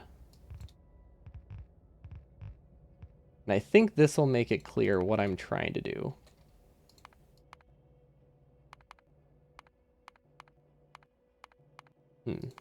Which stage should this be in? 2.3 probably? Yeah. So basically this is saying I'm going to be getting 5 lanes of copper and 3 of them are going up. So we made the assumption that if we only need 5 lanes of copper, we shouldn't have any problem getting that from a new patch. So I think, or from a patch before we get mining productivity, because originally we needed 7 and then I realized I miscounted, which we can get before mining productivity. So if we send one of this up here, the other one up here, that's unfortunate. It's unfortunate that it's 4. It's only 3. Are any of these partial lanes? That's a full lane. That's a full lane. This one's technically a partial lane.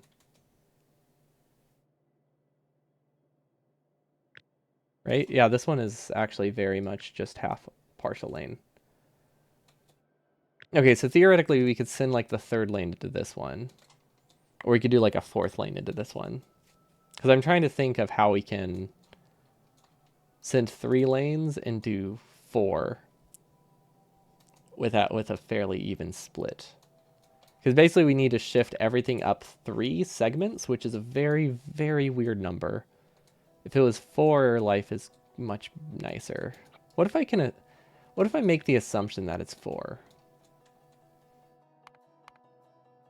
The issue with doing 4 is that it's a bit hard to get 4, but if I'm making an assumption that I can do it with 4 when I only need 3, that wastes a lot of belt. That wastes like 500 belts. That does. That's all it does. It wastes belt. I don't think I can make that assumption. I can't bring myself to make an assumption that just wastes an entire belt of resources just to make these connections marginally easier. So yeah, let's just, we need to send this up through here, but we also need a fuel compressor. That's going to be fun. I guess fuel we can easily get past there though. So the fuel's easy, or actually fuel can be here. Either way, it's going to be fairly easy. But we need a fuel compressor and we also need supplemental resources. So this would connect here, and then this could shift up. We're on the wrong stage. I have no idea why this is built on stage 3. That feels too late for me. So this would shift up here actually. So that does move it a pretty fair amount. So that's not awful. Now, do I want to do these connections on the outside? I think it's a lot easier if I actually have these move on the outside of the belt, because we don't have anything else that's necessarily going to go here. But we also don't necessarily have anything on the inside. Well, let's keep it on the inside. Okay, and then this we could theoretically have as a red belt, just so that way our connections are easier. So we could have these compress 2 yellows into a red. And then the other yellow can just stay as a yellow. It makes it very clear what we're doing with this copper. Okay, I have a game plan.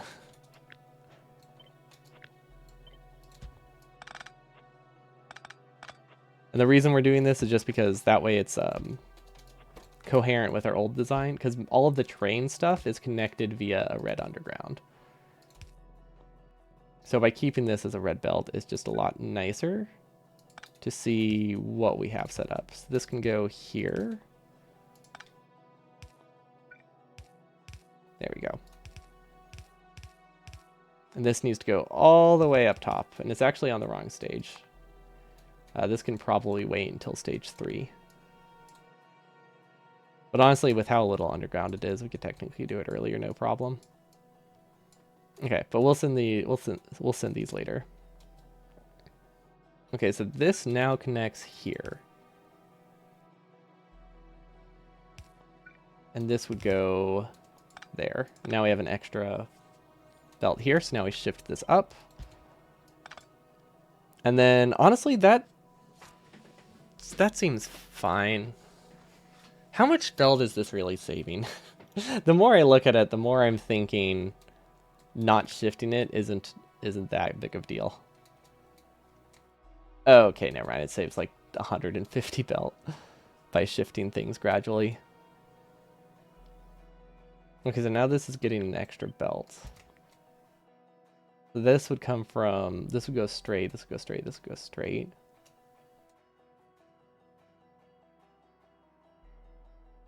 Maybe we save 150 belt and then this regular yellow belt we keep around the edge. That's not a terrible idea. Because if we shift everything and then this final belt just comes from the beginning, that actually lines up pretty well with mining productivity unlocks. I like that. So we shift everything except, and then this is the one that's just going to be some weird outlier that goes across my entire base. It's not going to be terribly expensive, as long as it's 1 yellow belt. I mean, it's a third of the price of 3 yellow belts, right? That's what matters. Okay, so this can be deleted. I'm terrified. I'm actually gonna do this in a different stage, because this is these are some permanent changes that involve a lot of deleting. And we might break things terribly. Okay. There we go. Is there something I can copy here? Yes. Okay, so this is where the 4 are going to come from now. So this one can just go straight through. I like that one. This one can just go straight through. I like that a lot. Actually, let's make sure we're testing it with the right one. Okay, yeah, that does line up. Okay, so that goes straight through. That goes straight through. This one goes up. Straight through, straight through. We'll probably be able to shift these over one tile later, but right now we don't have that luxury. Now that one goes up, that one goes up. Now this one would then connect this, probably would be our easiest one to connect to. Since all of them are now being shifted up another section again. Yeah, we'll connect this one here. Oh my gosh, I'm doing them all on the wrong layer though. Whoops. Actually, wait. No, I wasn't. Okay, it's just this one that I was doing on the wrong layer. Cool. It's really easy to build things on the wrong layer. Like, the stage mod is great, but obviously it can't protect against those kinds of errors that easily. Because it doesn't know what stage I'm trying to edit on. It can just tell me if things are like overlapping the wrong one. Okay. So this all needs to be shifted up to...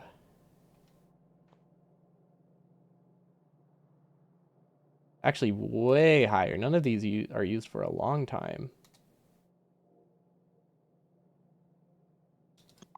Okay. What stage are we building on here? 4.2. Okay, that makes sense. Oh, wait, actually... Oh, this is pretty nice. We used to build the train. Basically, we had the train being built like 2 stages earlier than it needed to be, or like 4 stages earlier than it needed to be because we needed 1 belt of copper. But now that we don't need that belt of copper, this actually gets a whole lot nicer. Although this is supposed to be iron, so I'm deleting the wrong belt here. Wait, are these all iron belts that I accidentally hooked up? Whoops, never mind. Some of these we got mixed up. And that's why we saved.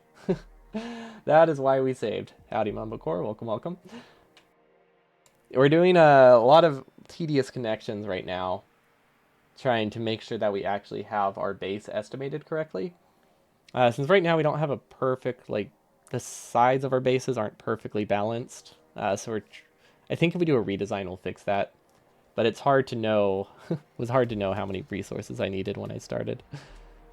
Okay, so this is correct. How did I accidentally get off with the copper belt? That's what we're trying to figure out. These are supposed to be iron, right? No, these are copper. Which ones? Where did it all go wrong? These don't have iron directly. I think it's really fun. This part in general is very rough. The part we're at right now is very tedious because there's not a lot of room for like interesting designs. It's just tedium. But most of it pays for itself because it's just fascinating. Okay, so this is supposed to be a copper lane. Okay, so I don't know where we started getting off. I know we shifted the train up, so let's assume that part was correct. That means this one goes straight through. I remember that much.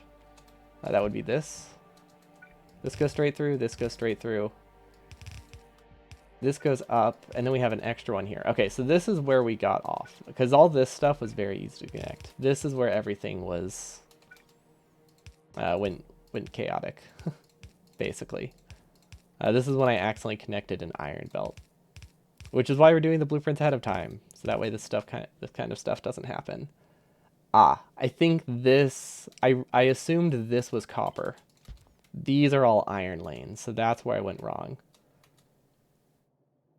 Yeah, okay, that's definitely what happened.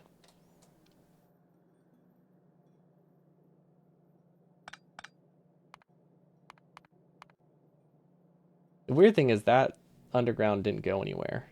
But yeah, these are iron, which I would have known if I hadn't deleted it. There we go, let's get rid of that.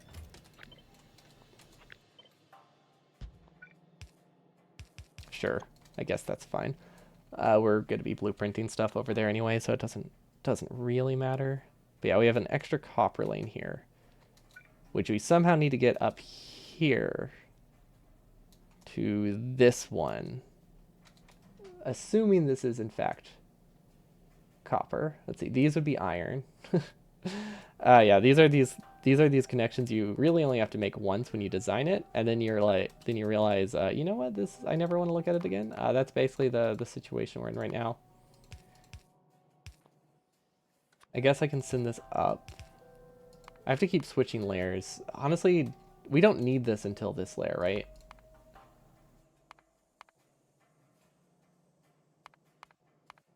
Oh, never mind, we do need this. Well, actually, wait.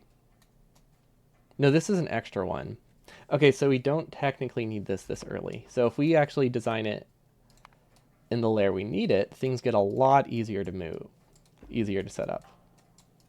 So these are not needed until 4.2. I don't know if that actually worked.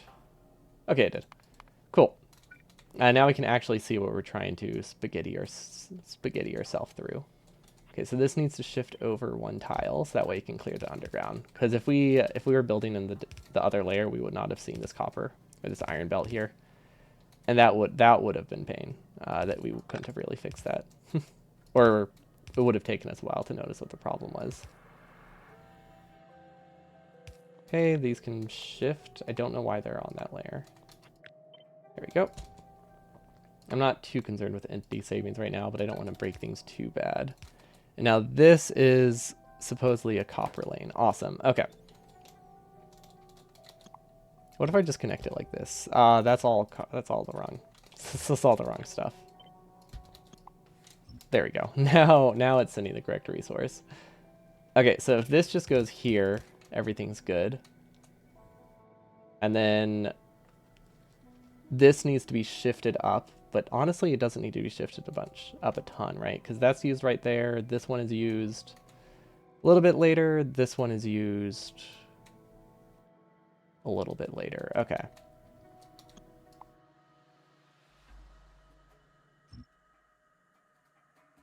Let's try, honestly, why am I not pasting the new outposts? That's the real question, to try to get an actual idea of how things look. Okay, so this would line up here.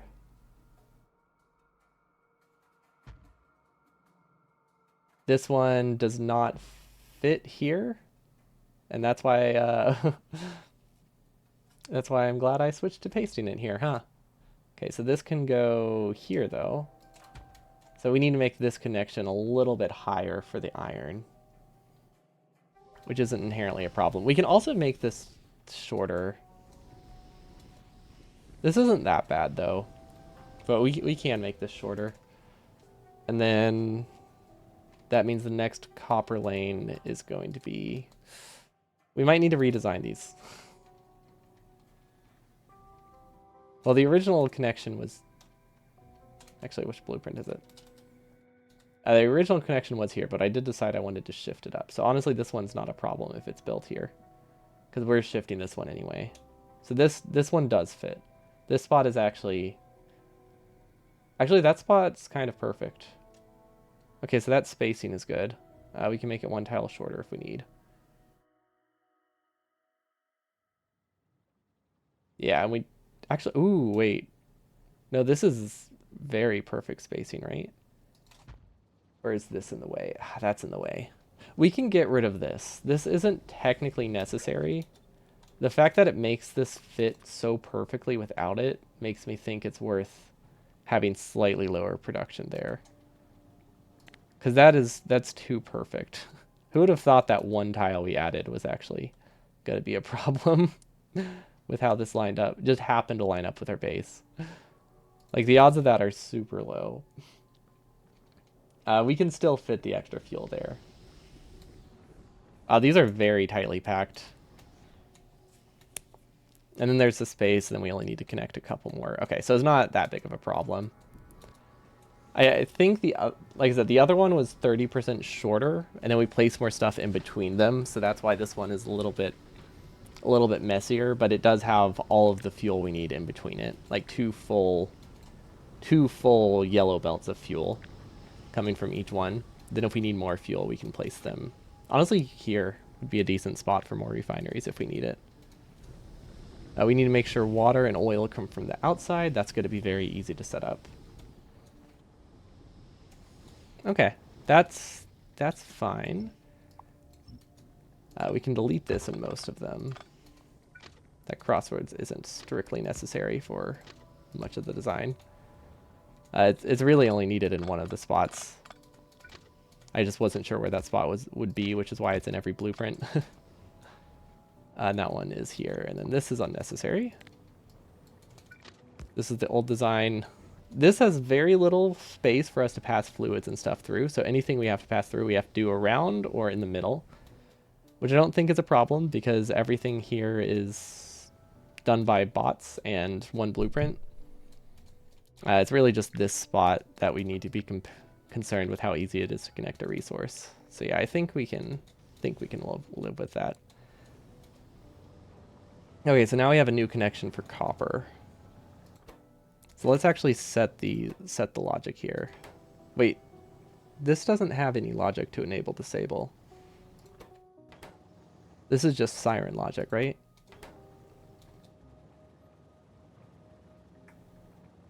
Okay, so we need to go through. We'll need to put them on the correct layer too. But all the filters need to be replaced with fish. I'm going to rate that as a task. Add, enable, disable, and outpost logic, and use fish for filters. And that's just because, in my mind, fish makes sense as a filter that says don't send anything that way. That's just always how it's worked for me. Because when I see a red, these don't stand out to me. Fish does. 1, 2, 3, 4, 5, 6. Okay, so this is gonna filter out anything that is the wrong resource. So yeah, these need to be given enable, disable if it reads anything that is not copper, which we need to get that logic from the original outpost because I don't remember it. We're going to make a blueprint and we're just going to put it here. Original outpost. Original outpost. That's close enough to being spelled right, sure. I usually just mash my keyboard and then if it works, it works. Okay, so this one is iron. This is very clearly iron. Okay, so this is the one that everything's kind of on the wrong stage now, right? These are all 3.2. All the way up to here, where we have that intersection. So that can go here, here, here. Okay, perfect. The building train can make it. We still need to get rid of the cargo wagons. I didn't realize these were still broken. Don't really know exactly what caused this because I thought we already fixed it, but there's not much we can do about it now. Okay, so iron now connects here. I don't know why these are different layers. Oh, because most of the iron isn't needed until later. Okay, that's slightly confusing, but I get it. The first one, obviously, is needed here. So that one we can send down. Send down. What is that? Oh, I see. There we go. I didn't realize we had one in the wrong layer still. Wait, what? Okay, now these just have to be a different direction in a later layer, right? Yeah. And then here, I don't know what the problem is with this one. Don't know what the issue is with that. We're just gonna manually delete it, I guess.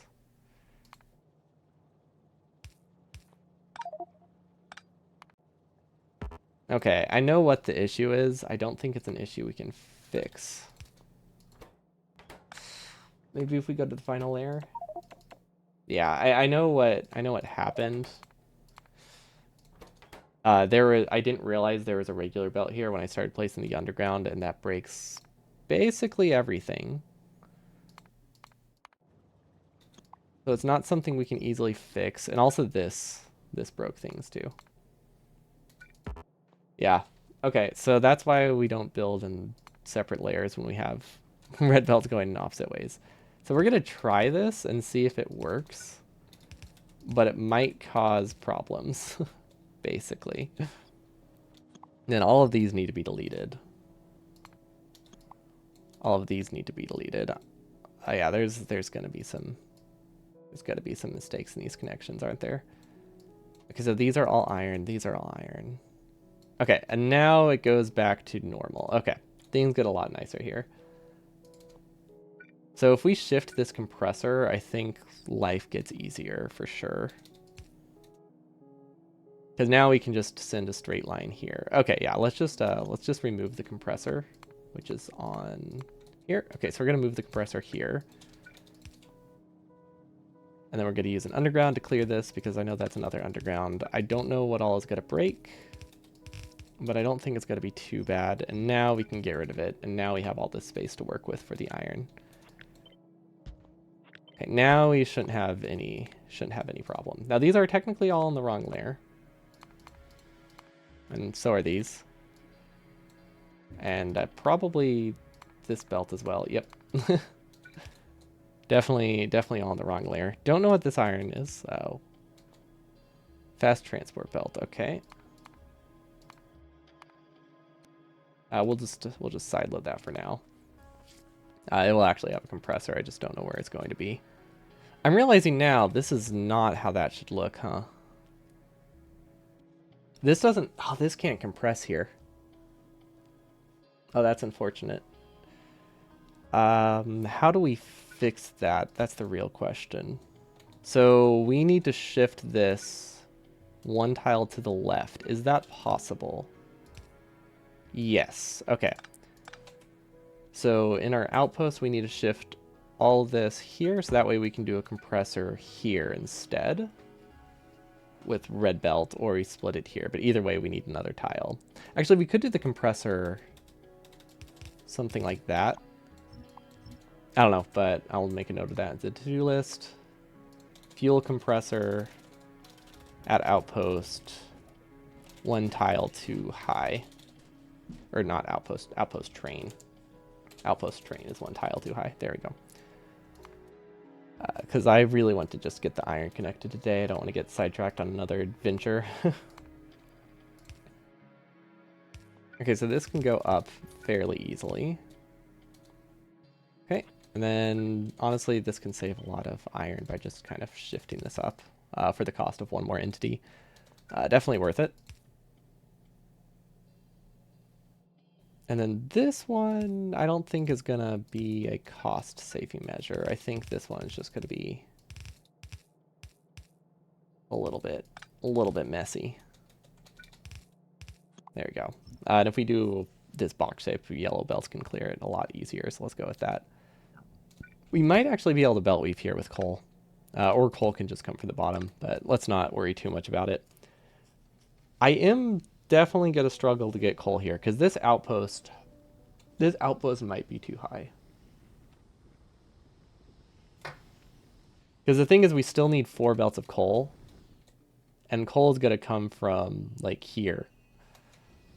So I guess we could probably do... Okay, we could theoretically... Oh, wait, my fuel rotates in the wrong spot for all of these. Wait.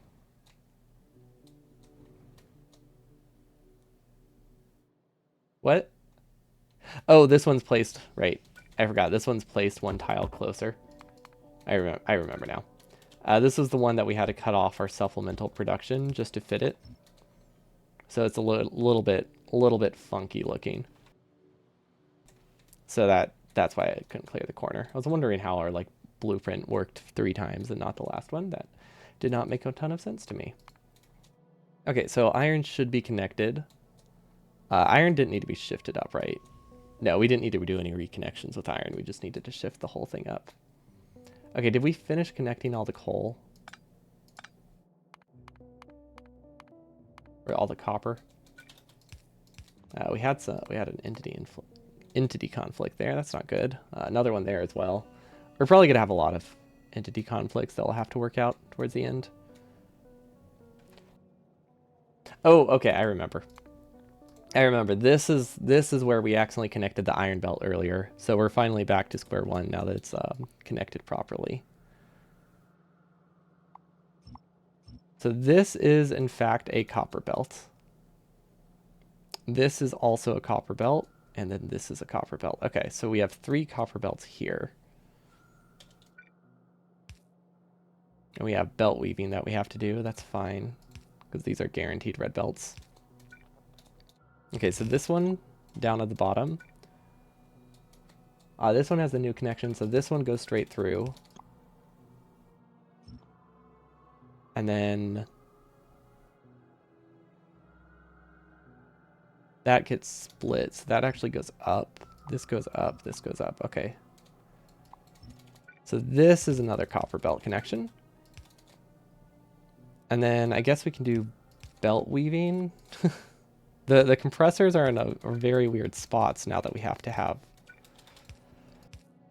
The compressors are in very weird spots now that we have these shifted, which we can fix. Or we can just leave the belt weaving. Honestly, we're not using upgrade planners, so it's not inherently a problem. It's just something I need to be aware of. Okay, and now this goes all the way up top. Okay, this is what it was all for. All that work we did just shifting all of this was that way we could get this copper belt set up early. Okay, so that should be a full red belt. So we can split that into, let's see, this is 1 yellow belt plus half. Okay, this is a weird lane, but I get it. So now we split it, we delete this. Then we have a splitter here. We can send that over.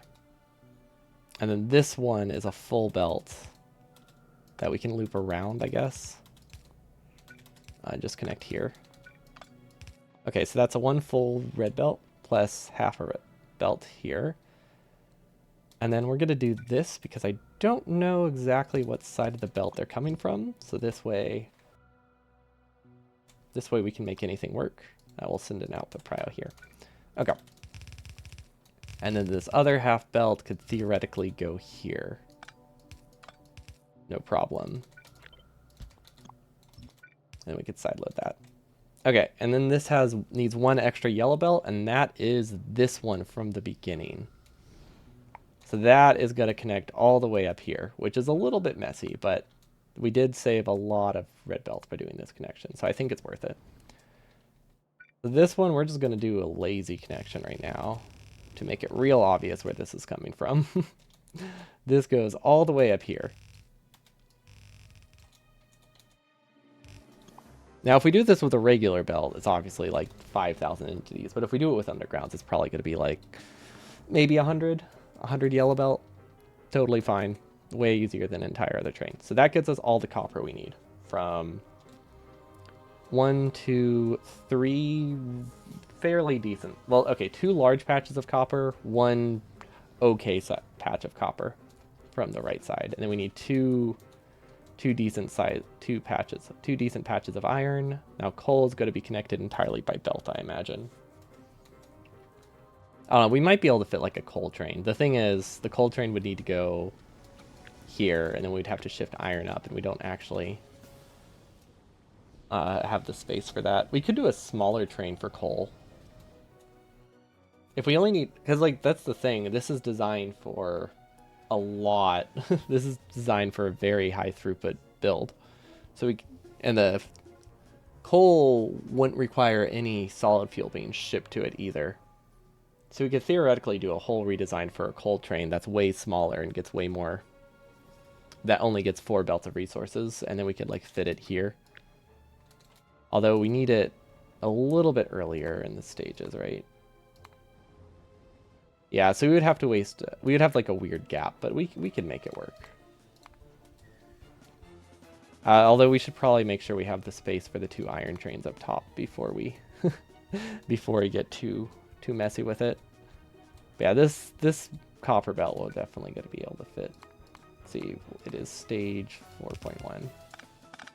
Yeah, I was a little bit skeptical about this belt at the beginning, but it really doesn't seem too bad. I mean, it's not working. The belt delay is going to be insane, right? They move about 2 tiles per second. So we're going 600 tiles So that's like it's like 5 minutes for the resources to get there, but as long as we have this building gradually, that shouldn't be that much of a problem. Okay, did we do all the connections? I feel like we missed one. Like, I feel like we didn't finish the iron. I don't know why. I just get the feeling we didn't finish iron. Okay, so that one's copper. Oh, yeah, we didn't finish. We did finish iron. It's just we only had to drag iron, like, this high. Because iron was actually fairly close to its original lane. We only shifted it, like, 4 tiles. Copper, we shifted up, like, a lot. Okay, and then this is the one where we had to get rid of a chemical plant. So I think... I think I want those 4 chemical plants still. We just have to do a slight redesign. So let's see, where are chem plants? We need 4 here. So if we output into the middle of the belt, that could work. So like we could do something like this.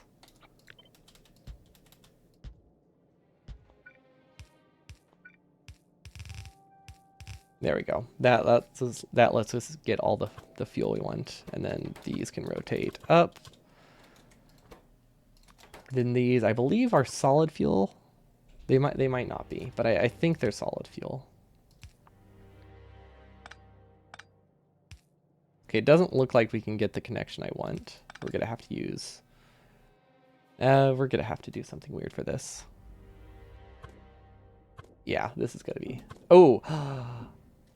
Wait, hold up, that works perfectly. Okay, never mind. Doesn't have to be that weird, just a little bit weird. We're gonna get a little weird. Okay. So this connection... Well, let's connect all these first. Belt, or sorry, pipe, not belt. Pipe, pipe. Okay. Is it better if I shift it? Does it line up? No, it doesn't. That is unfortunate. I want this to line up here. Can we grab this from a different spot? We can just grab this from a different spot. That is an option. If we shift it 1 tile to the right, things get a little bit easier. So now we can go through the middle. And now we don't go through the middle anymore. Now we go around. Okay. That's all right. We just need to make sure we don't copy this one for anything later, because this is specially designed for this weird spot. Okay, it's honestly, this design is a little bit more side balanced than the other one was too. Technically, it doesn't matter, but you know it is. But yeah, there's so much fuel overproduction here that is not really a concern. Now there is also an option. We could load onto this. We could theoretically unload onto this belt. Maybe fit them in a little bit nicer. Misplaced pipe on the right. Thank you. Okay. A little bit weird, but it does the job. Howdy, Jay. Welcome, welcome. Oh, hold on. Do I have an important message? Nope. Okay. Thought someone was asking about dinner, and I was confused because it's like 3 p.m. Okay.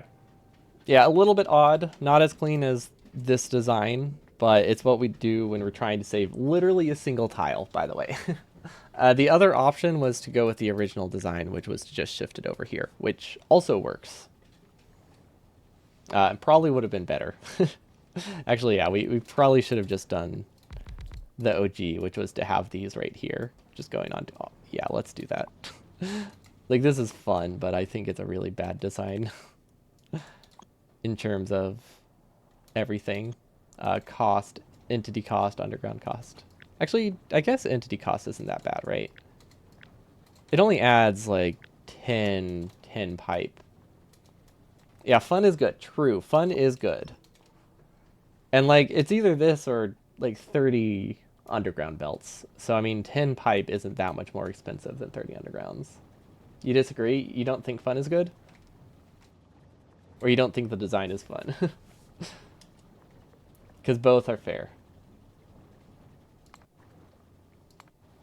I mean, the other design is also fun. It just has a lot of fun. It just fits right here. I wonder which one's better. Maybe that's what I should base it on. Should we actually make a decision based on what's better? That doesn't sound right to me. Okay, then we need to change the compressor. I think they just need to be shifted one tile to the left, which is not a problem. It doesn't really do much, but why not rotate the third one counterclockwise? It does save a tile. Why not? That's because originally I did not think of rotating them. Because I wasn't sure where the fuel would come from. But yeah, now that we have the fuel there, might as well. It saves one pipe for free. Not much, but hey, it's free.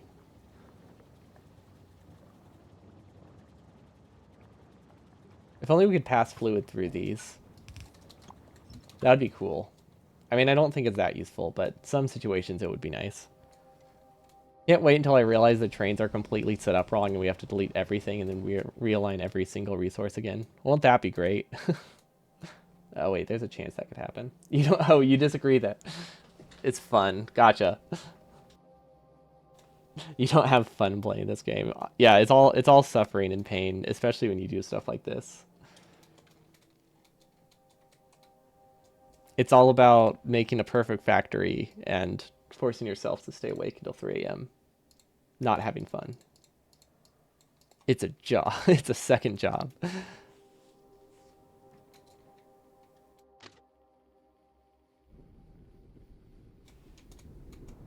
I really do like this. I don't know if many people were here earlier, but I realized this outpost is actually a lot taller than the original one. Uh, to fit everything it needs in it. It is a little bit less. Well, actually, no, it's not a little bit less wide. But yeah, this one is not nearly as space saving as I expected, which isn't necessarily a bad thing. But yeah, it's definitely pricier than I thought. So this is 320 rails. It saves a bit of rail. It uses more inserters, but I think that's because it doesn't have fuel in it. But it makes it that it can much more easily fit everything I need. Oh yeah, that's what we want. It'll get messed up when we're actually doing the designs.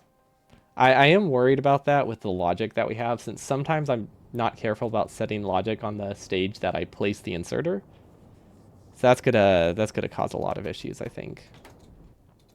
But yeah, theoretically we could make this less tall, but more compact. This does fit everything pretty cleanly. If we wanted to do a lot more curves, we could fit more. We could probably fit the same amount in this original spot, but I don't think that's a huge deal because these do fit fairly perfectly. It would have been a little bit easier if they were like 4 tiles shorter, but it's not like run ending or anything. But yeah, this is a weird way to do it, but I think in terms of player time and resource cost and just latency, it's not as bad as it looks. Like, that's basically what this one boils down to. It looks terribly inefficient, but it's obviously cheaper than an entire new train. Like, when that's the thing you have to beat, that's a pretty big difference. This is going to be hard to get. This is going to be really annoying to get. We can very easily get 5 copper. 7 iron is going to be a non-traditional design. We're going to need like... We're going to need to compress like 12 lanes into 7 to make that work. It's going to be weird, but it has to be done. Okay, so that's the right side. I think it's mostly done. We are still missing 2 stone, 4 coal on the right. Okay. Let's try to see if we can connect the rail. Let's delete this first, actually.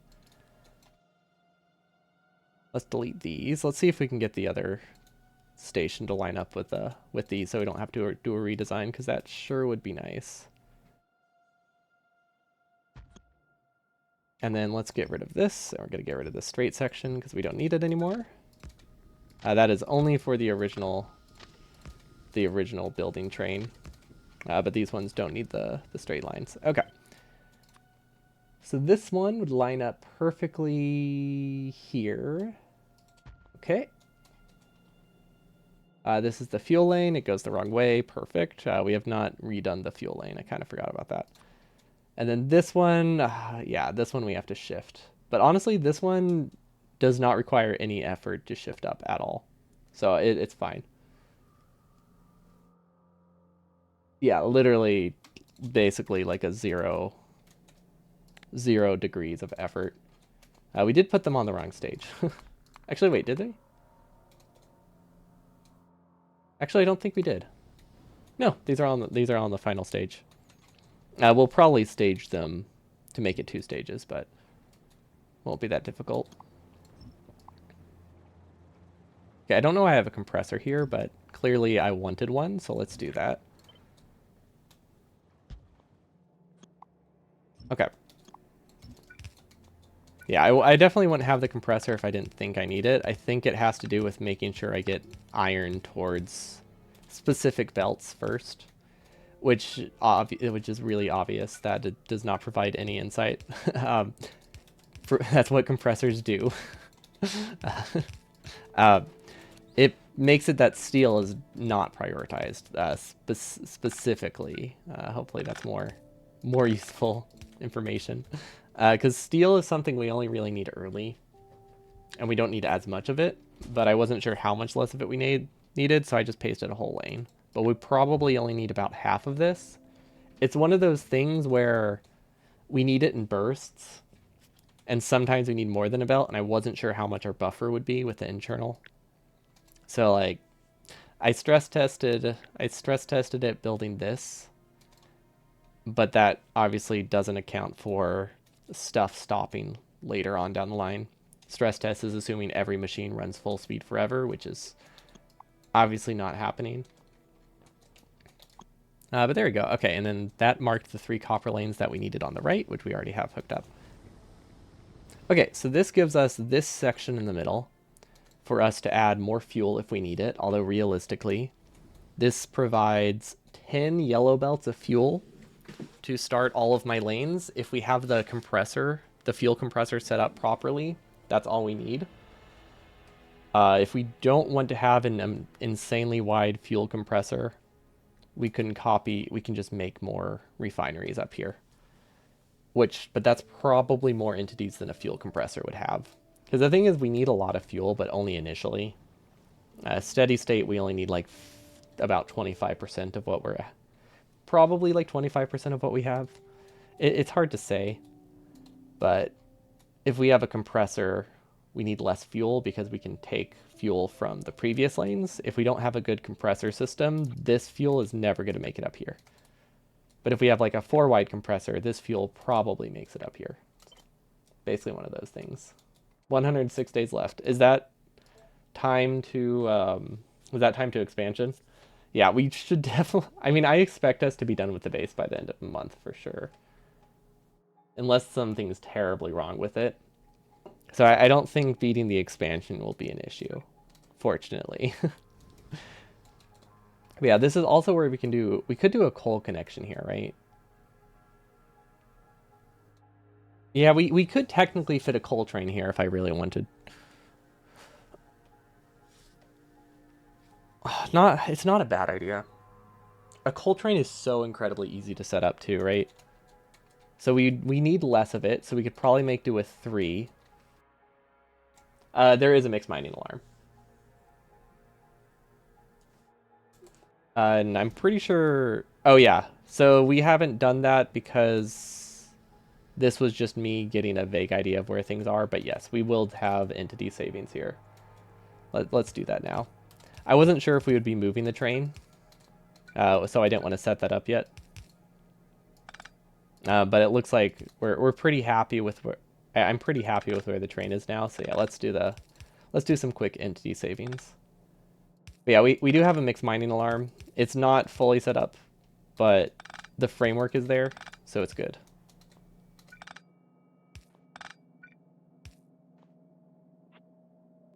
Or so it should be good. Yeah, the only thing it's missing is the actual logic to assign it to certain resources. Okay, the fuel belts, none of those are undergrounds yet because we haven't done the compressor at all, but those will pretty much be entirely undergrounds as well. So that's why those have been ignored.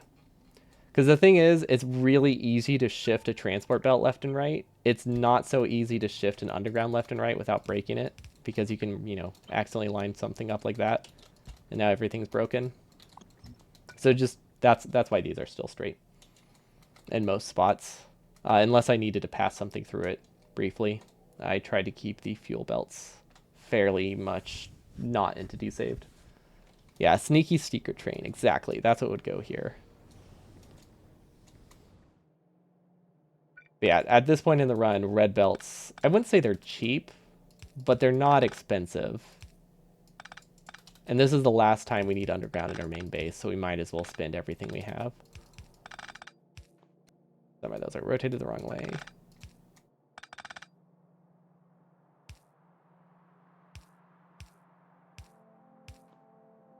Okay. Honestly, that was like a free, like, 100 bot actions. Okay, so coal train.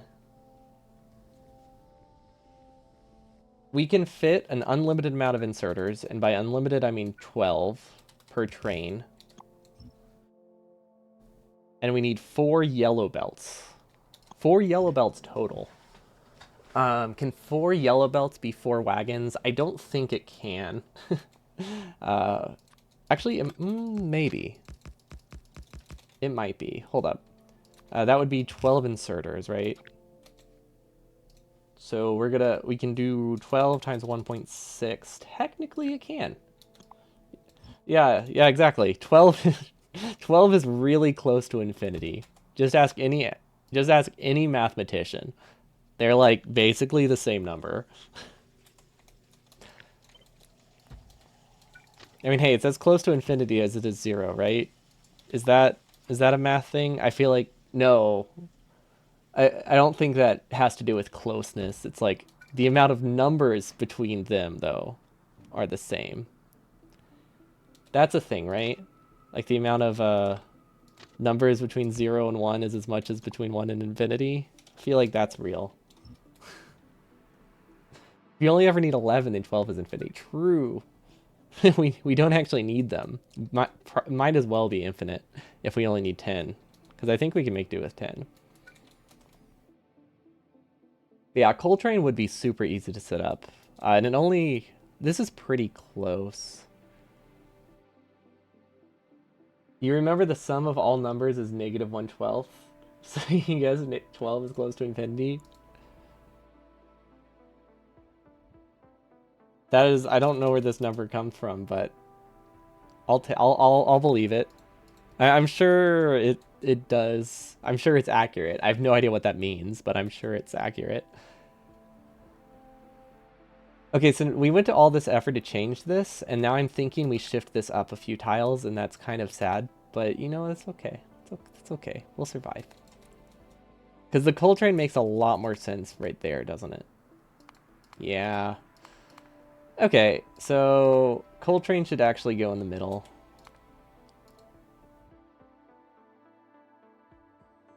Yeah, no, coal train's definitely a good idea. I'm trying to justify not having it, but I can't. So this would actually go up as high as I could possibly make it, which would be here. Right? Well, not as high as we can possibly make it, but let's go here. We'll override this section. This is supposed to be 4.2, okay. So that would go here then, I think, lines up, right? Yeah, I think that's good. Okay, so now we can fit the coal train here. So now, you know what? Actually, we still would have needed this as a straight line, I think. Maybe. I don't know. I might just be trying to make it work. There's a math trick where you can prove that if you add all natural numbers from 1 to infinity, you get the result of negative 112. Wait, it's from 1 to infinity? Okay, well, now I'm confused. I figured it was going to be like negative to negative. So I don't follow it. If you're talking about rational numbers or real numbers, there are the same number of numbers between 0 and 1 as numbers greater than 1. Okay, yeah. So that part I did understand correctly. Cool. I knew there was a modifier to the word. I wanted to say integers, but obviously that's wrong. So, like, I just could not think of what the other word would be. It's obviously not correct, but fairly well known. No, we'll say it's correct. Because it has a 12 in it, which matches the 12 here. Therefore, it's right. I don't think I don't think we can use that as a mathematical proof, but I think that's a great justification.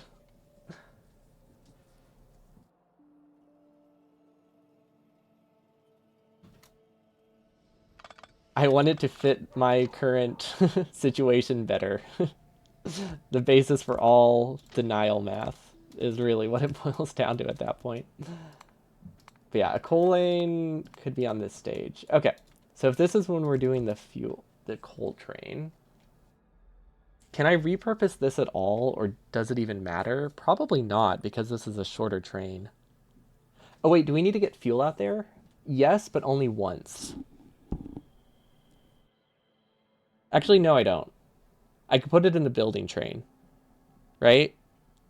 Could we prime the building train? We could. We could. We could theoretically prime the building train with solid fuel. Another option is to hand feed a little bit of coal. It can fuel itself. Yeah. No, I have no problem with it fueling itself. I'm just trying to figure out how I can start it the first time. Like it's fairly efficient when it's fueling itself. Like it's just as efficient as bringing fuel from a different part of the base at least, right? Like it's better than shipping fuel out here. But we could theoretically just hold on. We have to choose between entity savings and safety though. We could theoretically ship out solid fuel and also coal at the same time. That's not an option. It sounds a little bit weird, but I think it does what I need. And then this one, we could use. Oh, we can use chess here, which means we can actually get away with 4 trains for once. We could do Oh, this is fantastic. We can use a chest buffer. I think those are fine, right? Like a chest buffer versus 2 trains. Obviously, a chest buffer is the better option. We have so much space to work with. Or it feels like a lot more space than we normally have, at least.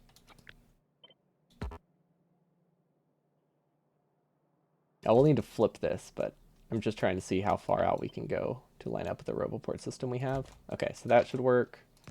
We just need to like kind of mirror this and we're fine. With a coal chest, a buffer is guaranteed to work, at least. Exactly. This is the first time we can guarantee a buffer is actually functional, which is fantastic. Okay, so this goes out.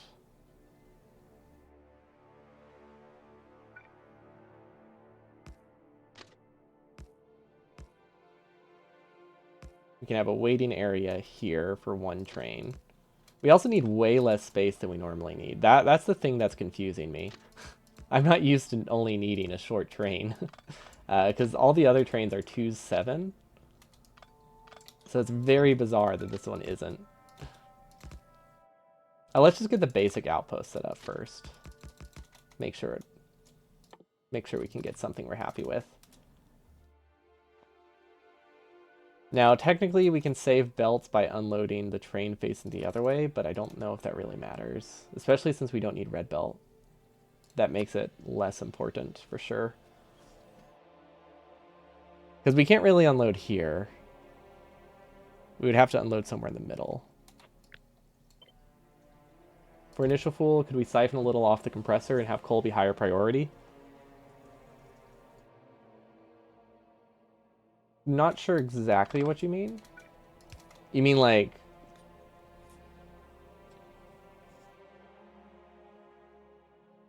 like recycling fuel at the end? Yeah, that should be fine. It's more like...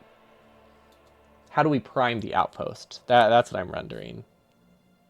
Hello, Dekeva. It's going pretty good. We're trying to set up a coal train right now, which theoretically should be like the easiest thing to do. But I'm not sure exactly how I want it to look.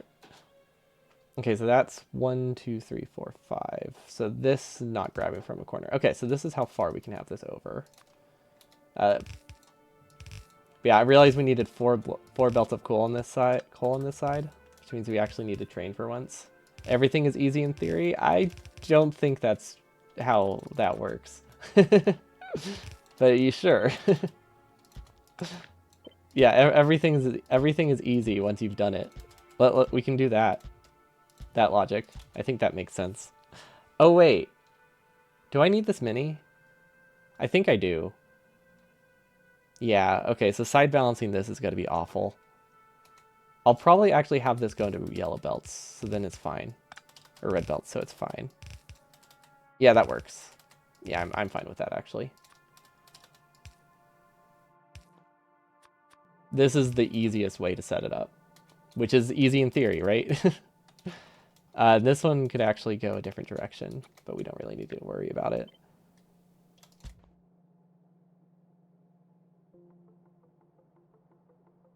Yeah, Wikipedia wasn't on my list. It definitely isn't. Factorio Wiki is. But there's the link if anyone's wondering. Is this for the 112 thing? But hello, Arturs. Welcome, welcome.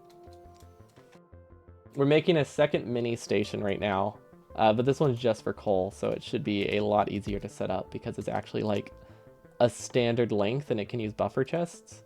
The only concern here is I think I might need to send fuel to the outpost somehow. I just don't know how. So stone, we only need 2 belts.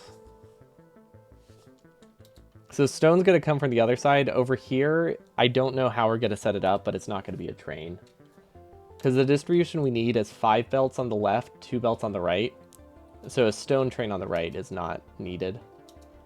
And for the left, I'm not entirely sure. We might need a stone train.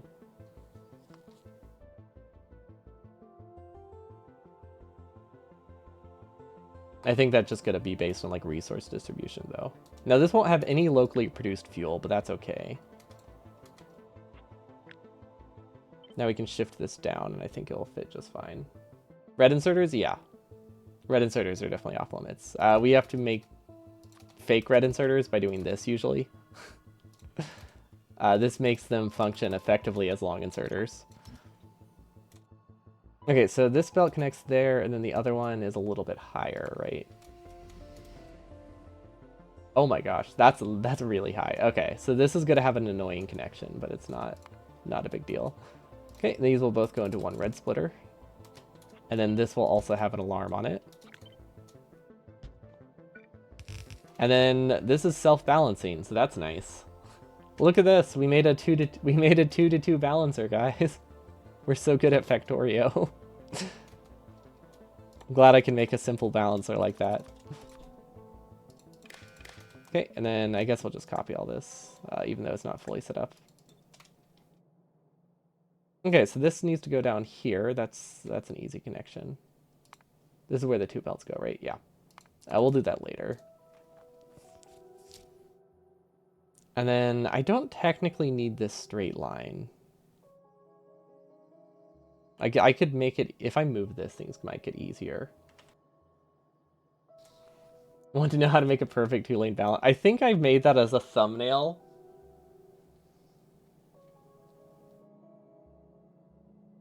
I think I made that as a thumbnail for something, for one of my VODs. Or like the title for it. It was like, blueprint, and I even had like blueprints in the comments. And I had a link to the blueprint, and it was literally just a yellow splitter, and that's all. It was a really dumb bit, but hey, it was just a VODs channel. I have fun with the names for those, or had fun. I need to upload to those actually. Oh yeah, I was wondering what that. I wasn't sure if if I was supposed to be sending solid fuel for this design, so I didn't even think anything of it when you said that. Oh, these are so short. Wow, trains are nice when they're not insanely long. 1, 2, 3, 4, 5.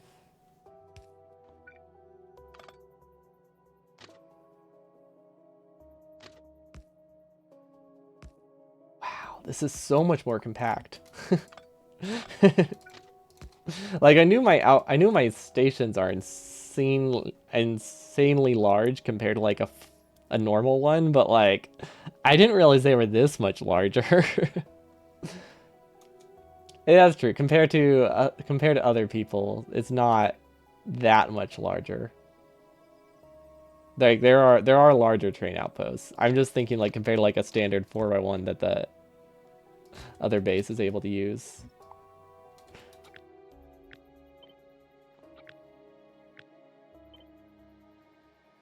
Probably slightly better spots I can use this signal for, but that's okay.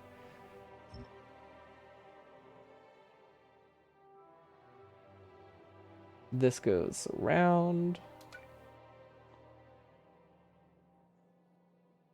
Yeah, I guess we can connect the train here. It's not a huge issue. Probably could make it a little bit better. We could maybe save a couple rail, but honestly, I'm not that concerned with this section. Okay, this should be able to fit all four. If not, we can move it over. Is it possible to remove? I don't think so. I was considering that. That was an option to get fuel to the outpost. No, you can't. Yeah, my inventory gets full a lot. I need to do something with these blueprints. Yeah, how long are his trains? Now I'm curious.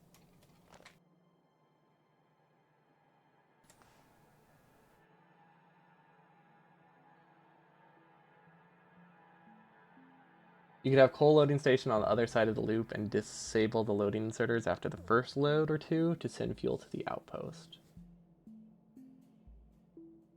Oh, okay. I see what you mean. His current size is 166416. I mean, that's quite the train. Okay, I thought it was gonna be in like the 30s. That's almost 100. That's fantastic. But yeah, that's not a bad idea. We could load coal. Actually, wait, we can't load coal. We could load fuel. We could load solid fuel onto one of the trains. That's an option.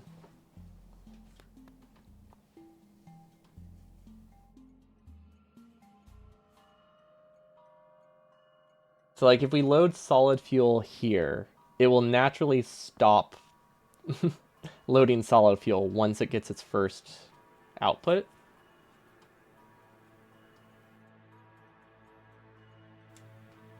So that could work. It happened today. Oh, the 166416. So it wasn't always this rough. Gotcha. Yeah, I feel like this is a little bit wider than I like, but I don't think it's inherently a problem. I think the issue is that I don't actually have these split off correctly. There we go. That should be better. Can this actually fit here? I might have miscounted. That's too close for my comfort. Let's shift it over a tile or two. It doesn't add a ton of cost, and it makes me sleep soundlier at night. More soundly? I like soundlier actually. Actually, I like the ability of them being able to wait later. Hold on. I see why it feels like there's so much space. We're just going to copy this one.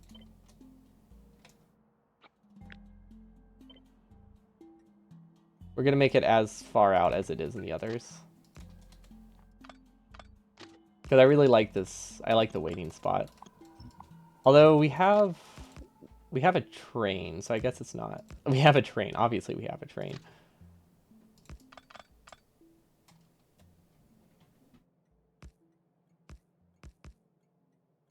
Yeah, we'll just make it a straight line. This only uses like 20 more rail. What if the first train you send is on a rail right next to the loop? Then you can load it with fuel to start, and it'll naturally only run once. Yeah, that's also an option. That could get us a decent amount of fuel. That's why I was thinking, like, what if we use the building train? Oh, the 15 views, the 15 streams streak.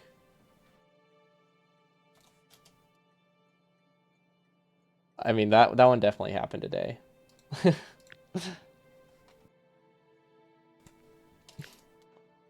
I figured the comment, a lot of people use that to highlight a different message, so I figured they were unrelated.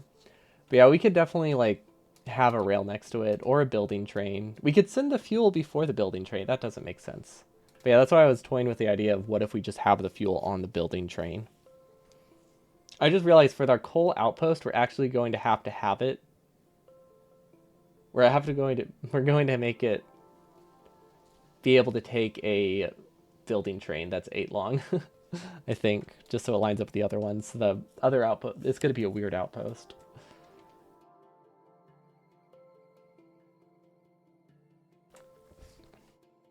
Yeah, we could just send a sacrificial train. It's not a terrible idea. Fuel on the building train would also make sense. Yeah, it's more like how much fuel do I have on the building train? Because there's a big difference between sending a building train and sending a building train that can send fuel to an outpost. And that difference is like 10,000 fuel. Oh, wait. We're already sending fuel on a building train, right? I think that's like straight up in the plan. I want to send like 4 stacks of fuel. So like, does it matter? Yeah, no, the building train already accounts for this. We're overcomplicating it. So now the concern is different though. How do we start it safely? Okay. So yeah, we don't need to do anything weird with this. Can this fit another train here? Oh yeah. No, very easily. There's so much space. And this can just kind of get a Roboport or whatever, right? Yep, and this is self-balancing. Okay, so this doesn't actually have a way to fuel itself. We could do this. It's not necessarily a problem.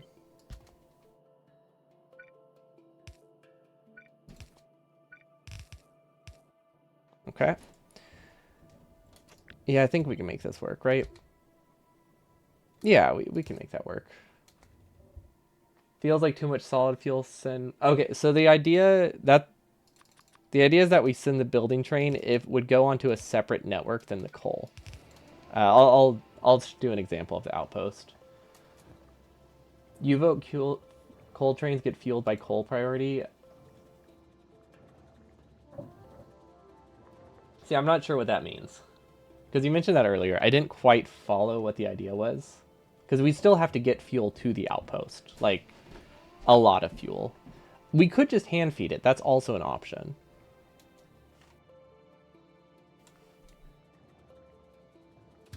Okay, this should work now. I don't know if this is prioed well enough. We might have to connect it from here. I think this has better prio. Hold on.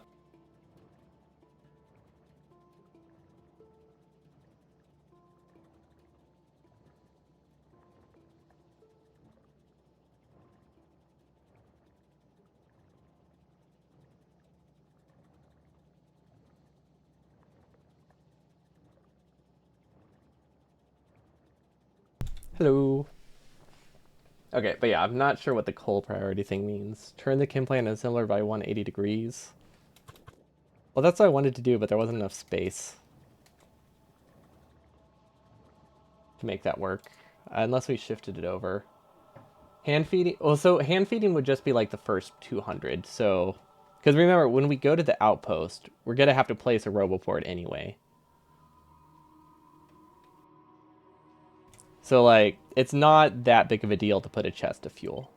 I guess we did it. Oh, we could shift it like this. That could work.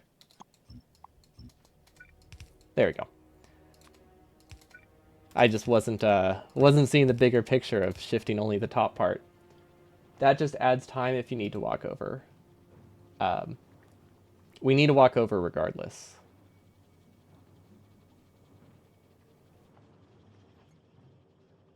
Does that change the suggestions at all? We will not be setting it up with a car. Actually, we get maybe we will. Because we need to move up when we get exoskeletons, I think. Let's see, how early do we get exoskeletons? I wonder if we can do like a mini LDS production. So we get exoskeletons in stage 2.3. Wait, do these not require LDS? Wait. These don't require LDS?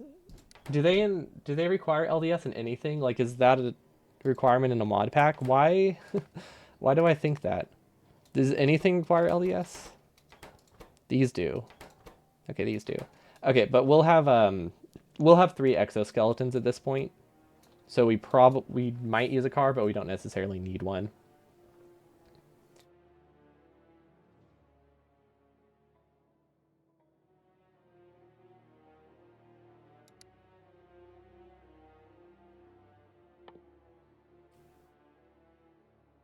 LDS if for science early. But it's not required for any exoskeleton research, right? That's just for if we need it early. Okay. You do got to keep in mind, I will be using a controller at this point, so driving...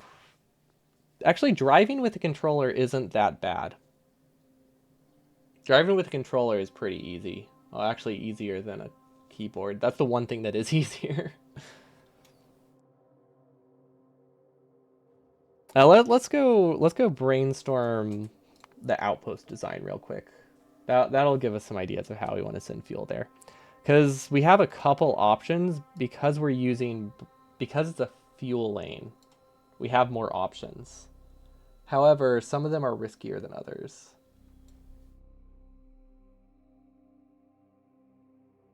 We could test it on this one. I guess this might not break things. This will probably break things. That's fine. It's fine. Okay. So obviously this is our standard design. If we just want to copy it from here, this design is technically less dense. However, it is very safe. So it is something we can do. This won't have any issue with solid fuel on the belt. Does it matter how fast the fuel outpost starts? It starts faster with more seed fuel. Yes and yes. It does matter, and we do want a fairly large seed of at least a couple thousand fuel. It is a coal lane, so it self-seeds itself a lot faster. So like we don't need as large of a seed as we would for another outpost because everything it mines immediately goes back to the outpost. So that helps a lot with startup time, but we still probably want at least a few hundred coal, enough to start an entire lane. So that way it can start feeding like 15 coal back into itself quickly. So we really only need that much, which would be 60 times internal buffers of about 7, I think. So probably 5. We'll need about 500 fuel to seed it. A reasonable amount. We won't be hand feeding the drills, but we could do a chest. Actually, no, a chest with an inserter wouldn't work. It would need to be a chest with like 4 inserters, and even then it's pushing it. So that's the question we need to answer. Self-feeding is cheaper and it's more dense, but it's less safe and can cause a lot of the inserters to brown out. It also means that we have to not send solid fuel to start it. So if we make it self-feeding, we can't really send solid fuel back to it that easily. Unless we have a chest for solid fuel. We could do like a filter at the end. So self-feeding options for coal. There's actually a lot of them. This one tends to be... This is the easiest to hand build, but it's also the most expensive. So we would probably want to go with the cheapest design, which is this one, which is annoying to build by hand. Yeah, well, 6 chests, that's going to be hard to like split up the coal that we have. But yeah, we could theoretically just do multiple chests. So the issue with self-feeding is sometimes it works, sometimes it doesn't. I think inserter orientation can help with it a lot, though. Like if we self-feed, let's feed 1 stack of coal into each and see how they work. These are almost the same. They are different, I will say that. They are different designs. We'll actually look at the status icon. So this might be safe enough. It's one of those things where technically if this tries to grab from this, we have problems. I think this design is safer. It seems weird. You would think having them staggered would be better because the inserters don't fight, but this one can cause the coal to take like a shortcut, which we can give an example if we feed it like halfway down the line. It's like this can cause this one to brown out pretty easily. But it might depend on which side of the belt it's on. I don't really know what causes it. Oh, that's what it is. Okay, so this will cause this inserter to brown out. It's basically what it boils down to. Of course, we have mining productivity, so it's not going to happen. So maybe it's not a big deal then with mining productivity. This seems to be fairly safe. Although I should remove all mining productivity for testing because we have more than we will. Let's just get rid of all of it. Yeah, we'll definitely have this one, but it seems annoying to test. Okay, so this is 3 designs, and then we'll copy it again. So this is feeding at the beginning, feeding at the beginning, feeding at the middle, feeding at the middle, feeding at the middle. I don't know. I don't know what pattern I'm going for here. You think it would be fine? I'm just speaking from experience. One of these designs causes a lot of problems. I just don't remember which one it is. But just because there's a miner farther along feeding it, that doesn't necessarily make it safer. Mostly because all the stuff it mines immediately goes to one inserter pretty quickly. Like it might not be a huge deal. But it's also very easy to get unlucky and have them die. So I think as long as I start it with something like this, like a lone inserter on the end, maybe it's fine. We could also have this one feed towards the beginning. That also reduces the issue pretty significantly. What if we do this?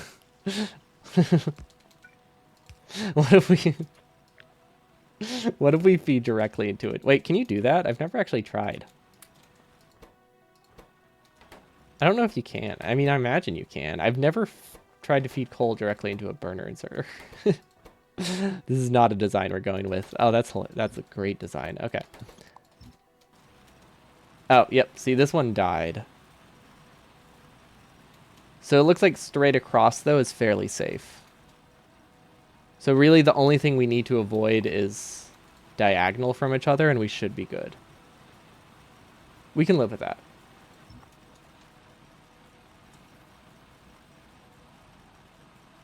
And like diagonal from each other starting from the beginning probably is fairly safe anyway.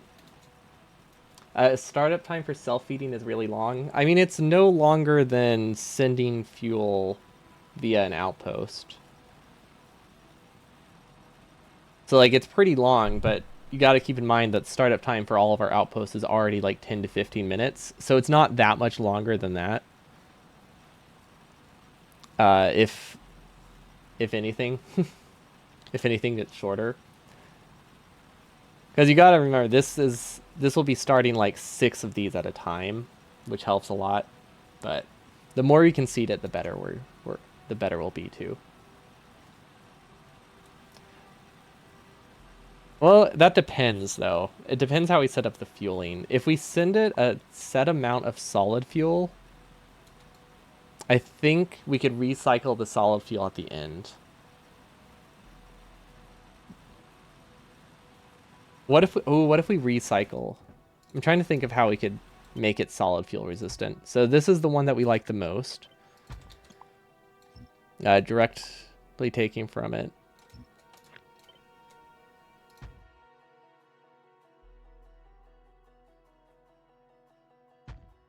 No, the burner inserters are staggered. It's really weird. Okay, so this is 30. We can probably assume that we can make them 60, right? Or 50. Yeah, I think we won't have any problem. Let's aim for 5 belts. And these will all be about 23 long. That seems fine. So that's 3 belts. We'll do 2 more. Okay, so we would be seeding it with 2 drills currently. So this one means we don't have to, if we do it like this, we don't need to do anything with the solid fuel. Probably not the option we're going with, but if we do it like this, solid fuel doesn't matter. Startup time is going to be horrendous. I actually want to go to a different... Because like if the solid fuel is only a few minutes, I honestly don't care. Let's test this. Full outpost.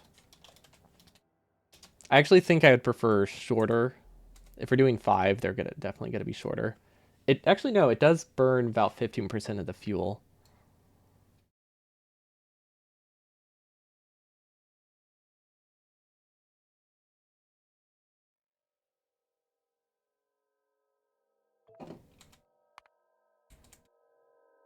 So we need to go to a new base.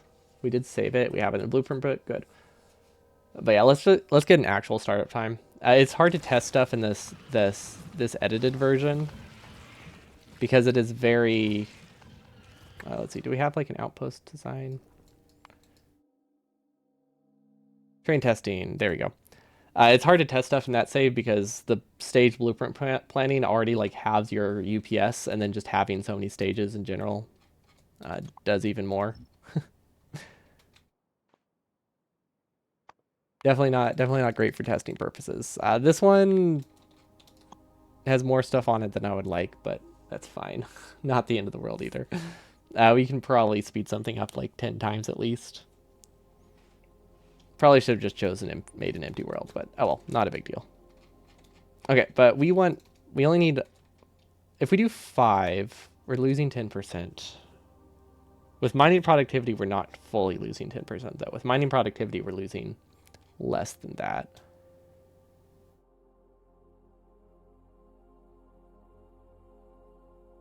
Am I oversizing these?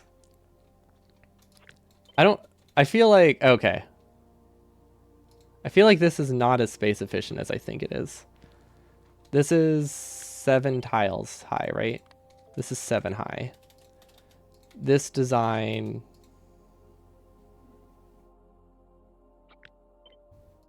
is also 7. Wait, so this isn't any more space efficient. What's the point of this then? If this isn't any more space efficient than the underground belt, I mean, I guess technically it's cheaper. I mean, that is an important point, isn't it? Being cheaper is useful. So that is something to consider. But they do waste a decent chunk of the fuel they bring in. Honestly, we could do a solid fuel setup. It's like, what's easier? Sending solid fuel sustainably? How is this design also 7? Isn't it 9? Because you can't count the 2 on the edge that feed the other lane. They don't, anything on the outside doesn't count because it's part of the patch. When you tessellate it, it's 7. And where it doesn't tessellate, it's outside of the mining range. So it doesn't really matter in terms of the height calculation. So you really only have to consider how often the miners tessellate. Mildly more by your understanding, you had only 1 fuel belt placed for the other design. I had 2 fuel belts for the other design.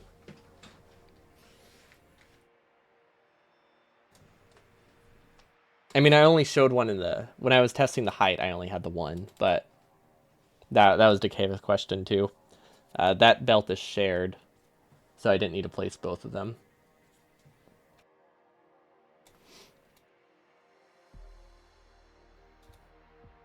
Yeah, I'm pretty sure that's accurate.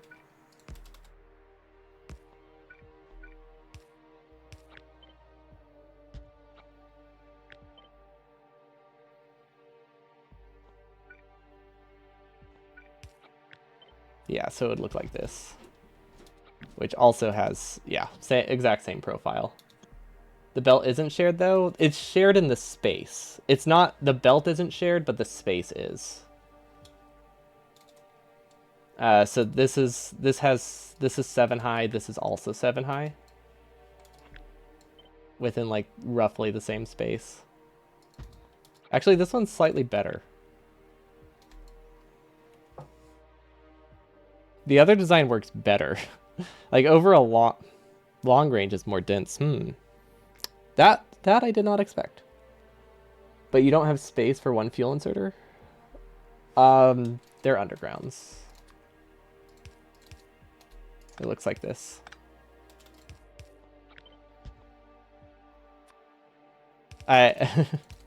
Does that clear up any confusion?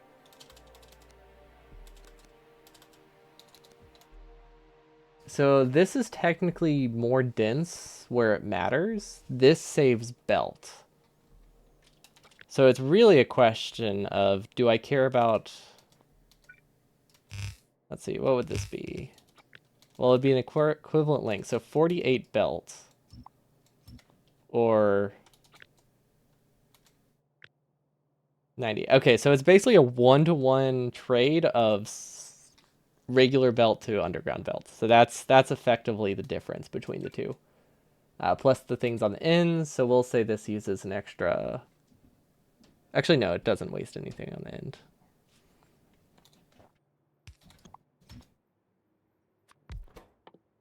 So we can say this uses an additional 2,000 iron. That's not too bad. At the cost of having to do one less lane. Is it more dense where it matters? Yes. It is more dense where it matters.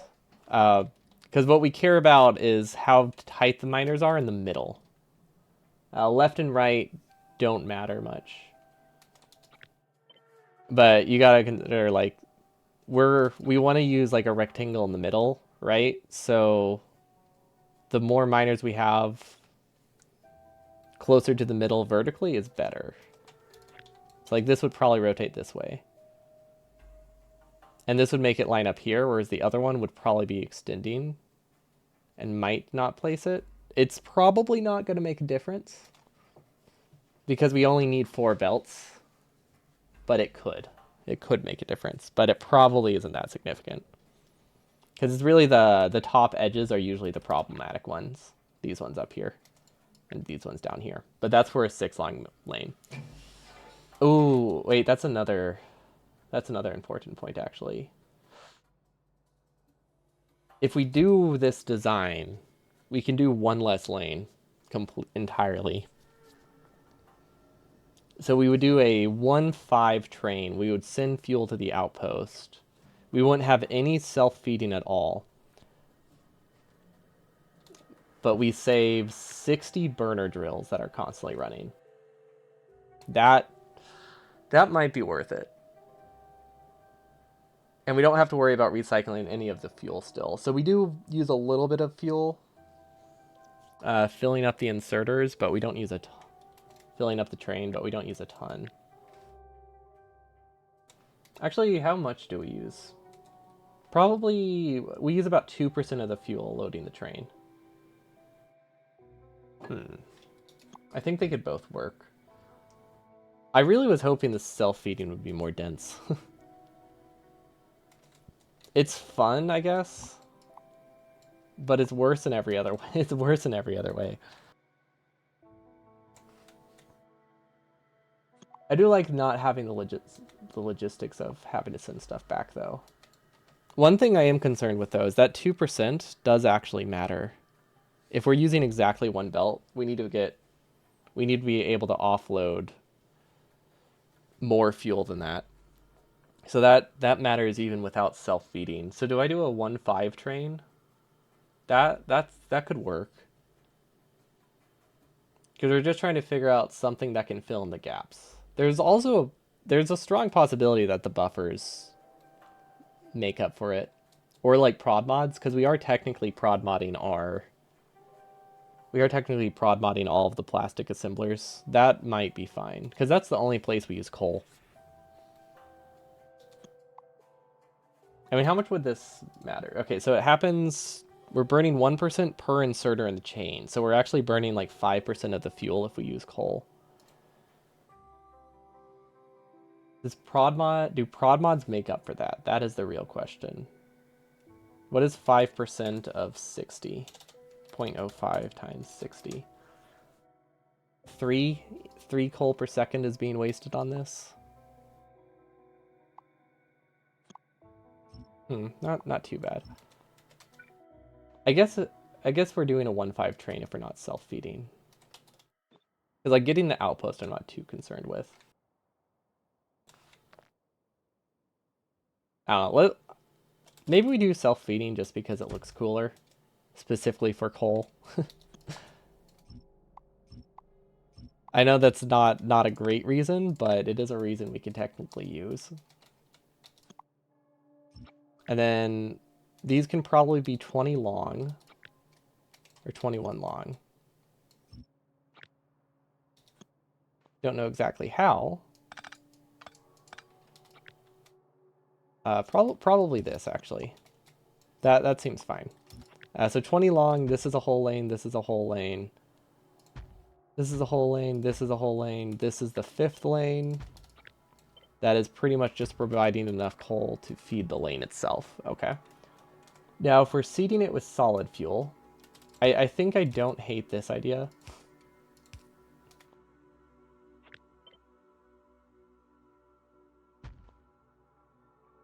We can get more solid fuel for a train trip if we use light oil in the fluid wagon. That is not an option we're considering. That is way more overhead than benefit. Is that true? I thought that wasn't true.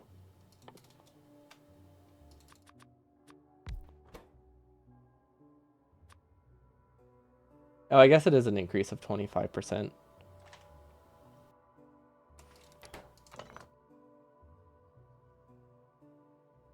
Is there a chance of self-feeding will break if one of the corner drills can't be placed on coal? Yes, but it's only going to break the beginning. It would only break these ones. Because remember, self-feeding is being fed with a full belt no matter what.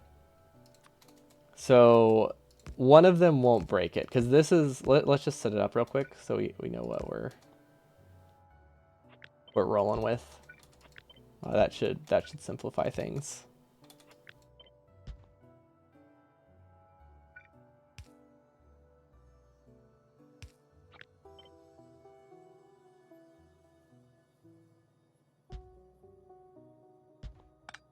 So it would look like this.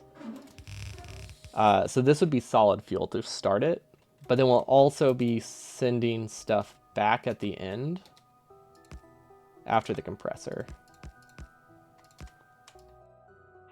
I think, to start with start time. Yeah, that's true. It would be... Like you say before prod mods. Can it get prod mods?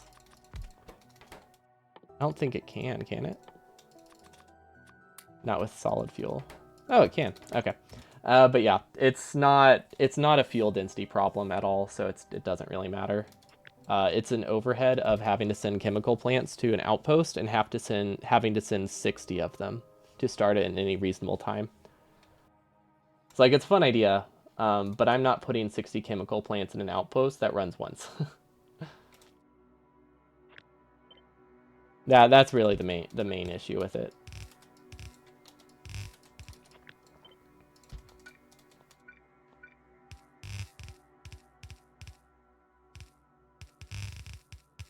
So we could do something like this. And then loop this back around. And then somehow loop these into the beginning, I guess. I'm not sure. But if we did this... it still doesn't fully fix the self-feeding. We would need to send fuel here, too. We could have a separate row. We could prime it with a whole other row. That's an option. Also, 40 long isn't long enough for this.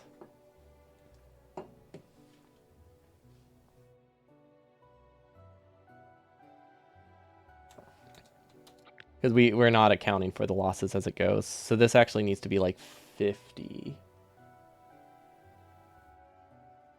So if you will be unable to place 2 lower bottom ones, it will also not be seeded. I mean, if 2 are missing, I mean, you do got to remember, I'm pasting these blueprints. Like, this is a very easy thing to check when I place it. So you're assuming I'm going to place like 4 wrong burner inserters on something where only one corner matters. Like, this is something that is very, very much fixable by hand. So I don't think it's as big of a concern as you think it is because of player input. And it's not like these can ever run out of fuel either. So yeah, I don't think it's something we have to be concerned with. I care more about the start time. But like when I'm placing the blueprints, I look for blue triangle. I look for blue squares. So I'm not worried about it.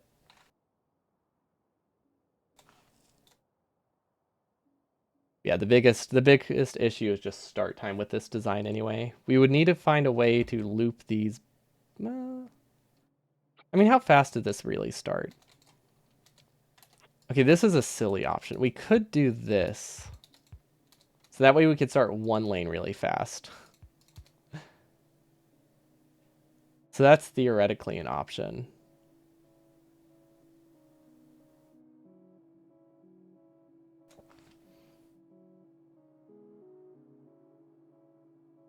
The issue is how do we filter out the solid fuel at the end? I guess if we used a lot of extra belts, we could. We could just loop it back. Like, we could theoretically do this.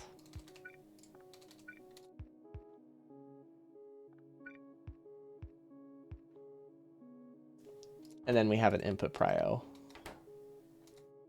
That will only start one lane at a time until this is backed up. That requires me to send about 300 fuel before anything starts.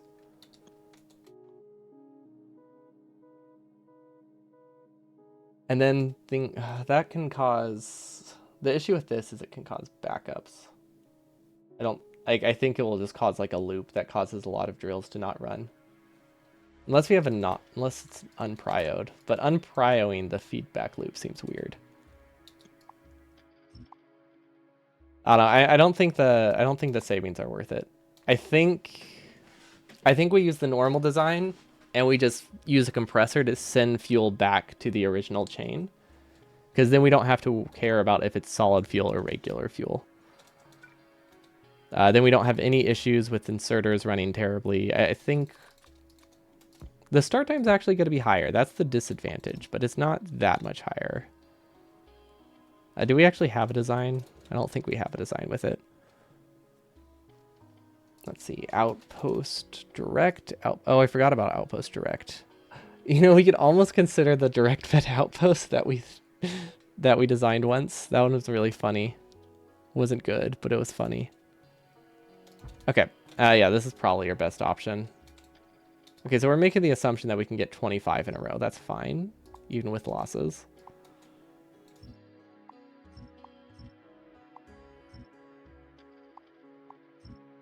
We don't need this many rows though, right? We only need 10.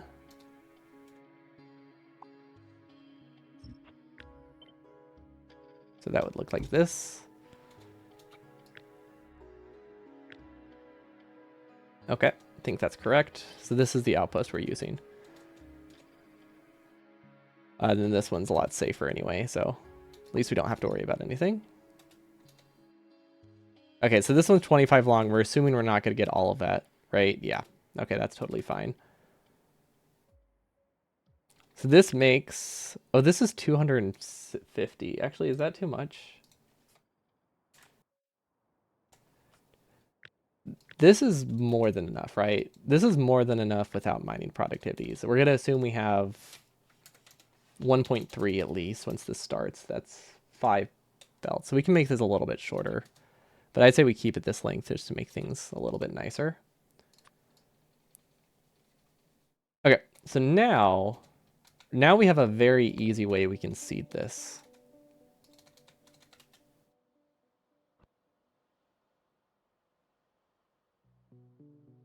right? Like this is an incredibly easy design now. So now we just set up the normal fueling loop. I like how I say normal, like any normal design would do this. Yeah, so this will help with the start time. Actually, yeah, this should help with the start time a lot. 3, and then original fueling lane will be over here. So this is what we'll get from the outpost. Should we send them a different way? I feel like this is a weird direction that we're sending things, but I don't know. We'll make it work. And then a splitter. I'm not sure how I want the prio to be set.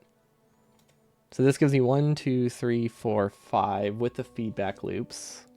It's not too bad. So we just need to figure out how to feed this one.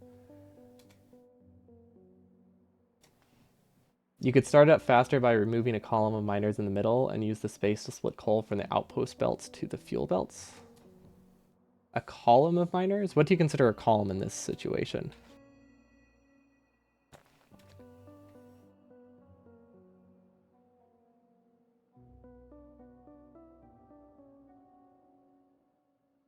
Which one's the column? Like, I know this is the column. I just don't fully picture your vision if this is what you're referring to. So I wasn't sure if it was rotated in your head to look like this. Okay, so this is the only thing that is problematic.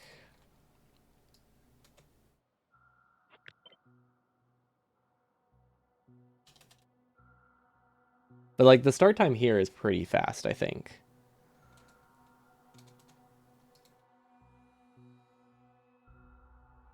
Okay. So this gives us 1 belt, 2 belts, 3 belts, 4 belts, 5 belts that we can press. Okay, it is. Okay, it was rotated in your head. Oh, so okay, so you're saying like shift this up a tile and then just have a splitter here that sideloads things earlier. Okay, glad I clarified that then. Okay, so that's what I was picturing. So I figured that's probably what you meant. That would be decent. Because we're not that limited on space here.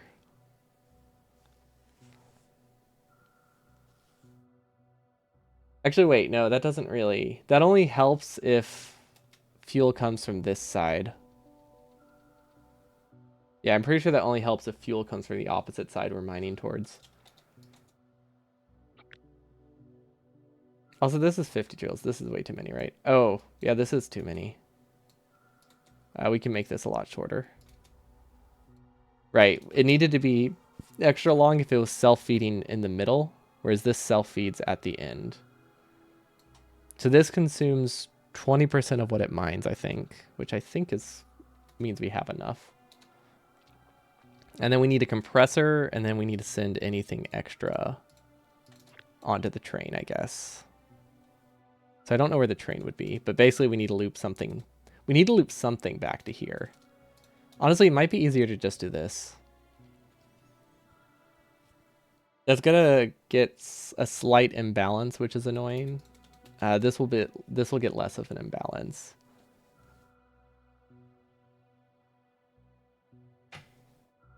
Yeah, I guess that's easier than looping it later. Yeah, that works. I mean, either way, it's 2 splitters. Yeah, they don't have to move in opposite directions, but it really depends where we want the train. Because originally they're moving in opposite directions because when we're unloading and loading the train, we have the fuel and we have the fuel coming from the train. With this one, it's more flexible, although it really only makes the difference of like 10 and 20 entities either way, so it's not super high prio. So this would be the seating belts, and then we can eventually loop everything back. 1, 2, 3, 4, okay. So I do have an issue with this design still, but it might be something that can be worked out pretty easily. And the issue is I don't know if we have enough fuel. Can this all fit in one Roboport though? When we shorten it, yes. I think we should be able to fit it all in one Roboport. Yeah, the Roboport will probably be over here where the building train is. Yeah, the building train, I imagine, is going to be to the left, and then the outpost to the right. Because this one's a lot more flexible than the other outpost due to space purposes. But yeah, I don't know if this produces enough. Mining productivity definitely changes the calculations a non-insignificant amount. This is technically as long as it needs to be to fill a whole lane. Once we get all the mining productivity, if it doesn't run full speed immediately, that's fine because we only need 2 belts initially. You kind of can make it funny by looping, feeding undergrounds, and inserting fuel halfway.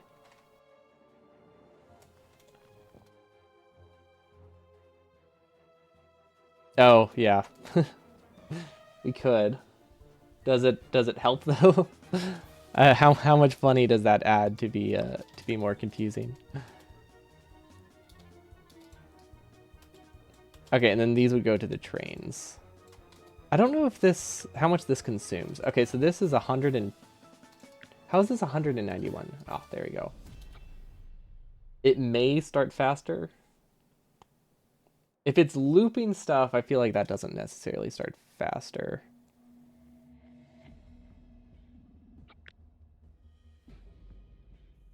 This would have to go like... We would have to send this up first, and then split it off, and then send it back down. So I guess it would start faster, but it also adds like a lot of belts.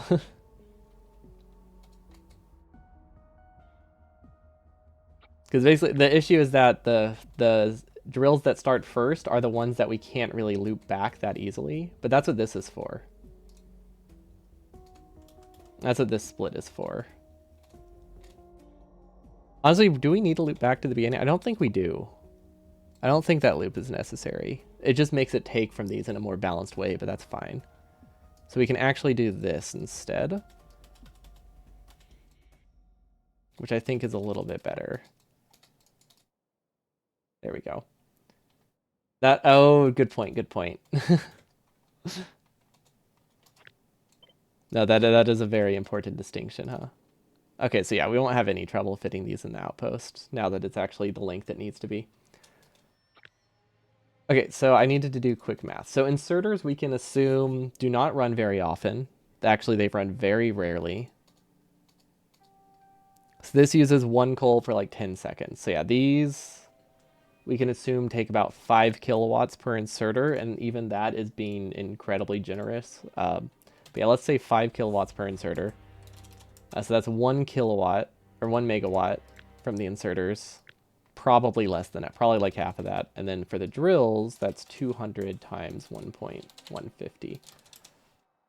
And then 30,000 for the drills. So yeah, it's basically nothing.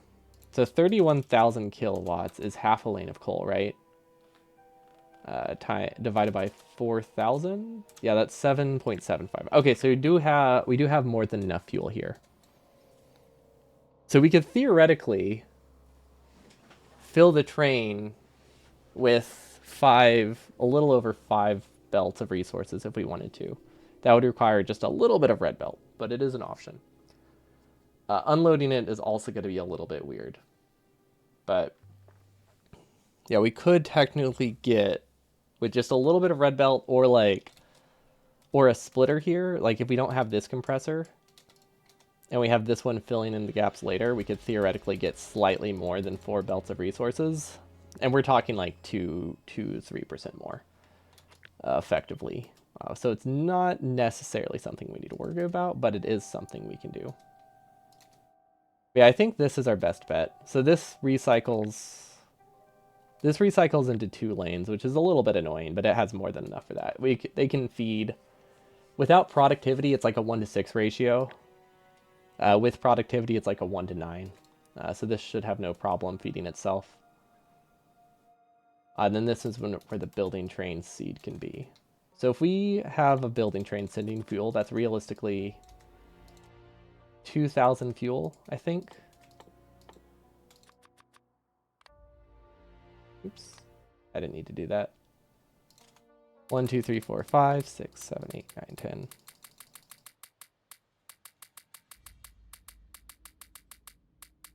And it's probably about this many inserters that we'll have. So let's see what this does. Let's see what kind of start time we're looking at with this. Train testing to... How did we lose it? How do we lose track of an entire entire section? Wait, where is it?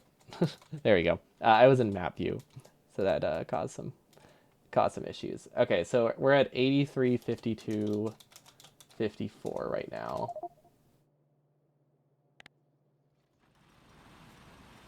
So all of these are started.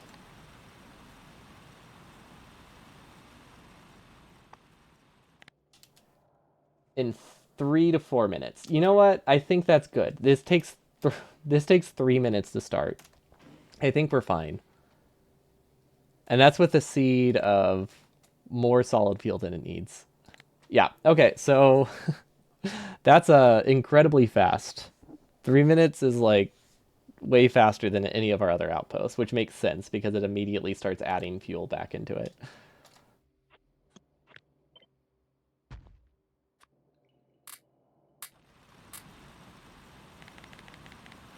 Yeah, that keeps these saturated pretty decently. Okay, 3 minute start time, totally fine. Because yeah, the other ones take about 10,000 fuel to start. They take 5 entire train trips to start. So that is 15 minutes. Well, divided by 2, 7.5. 7.5 minutes for the others to start, and those are more important lanes. Okay, we can probably do some stuff like this, but I think this design is better than completely self-feeding. I mean, the only cost is 200 undergrounds extra. Okay, that sounds like a lot now that I've said that. It's not, though. It's not. I just need to tell myself 200 belts is not that expensive by the time we get to mega LDS build. Because this is for a very large LDS build, by the way. This is for when we have like 60 or like 90 LDS assemblers. So if I care about this little belt at this point, I think we've succeeded. That seems like a good goal for today. So I'll be back tomorrow with some space exploration, or I should be back tomorrow with some space exploration. Hopefully. I've been fighting a cold, so it depends on each day, so that's fun. You compare it to undergrounds in ads build. What's ads build? LDS build. Oh, that's true.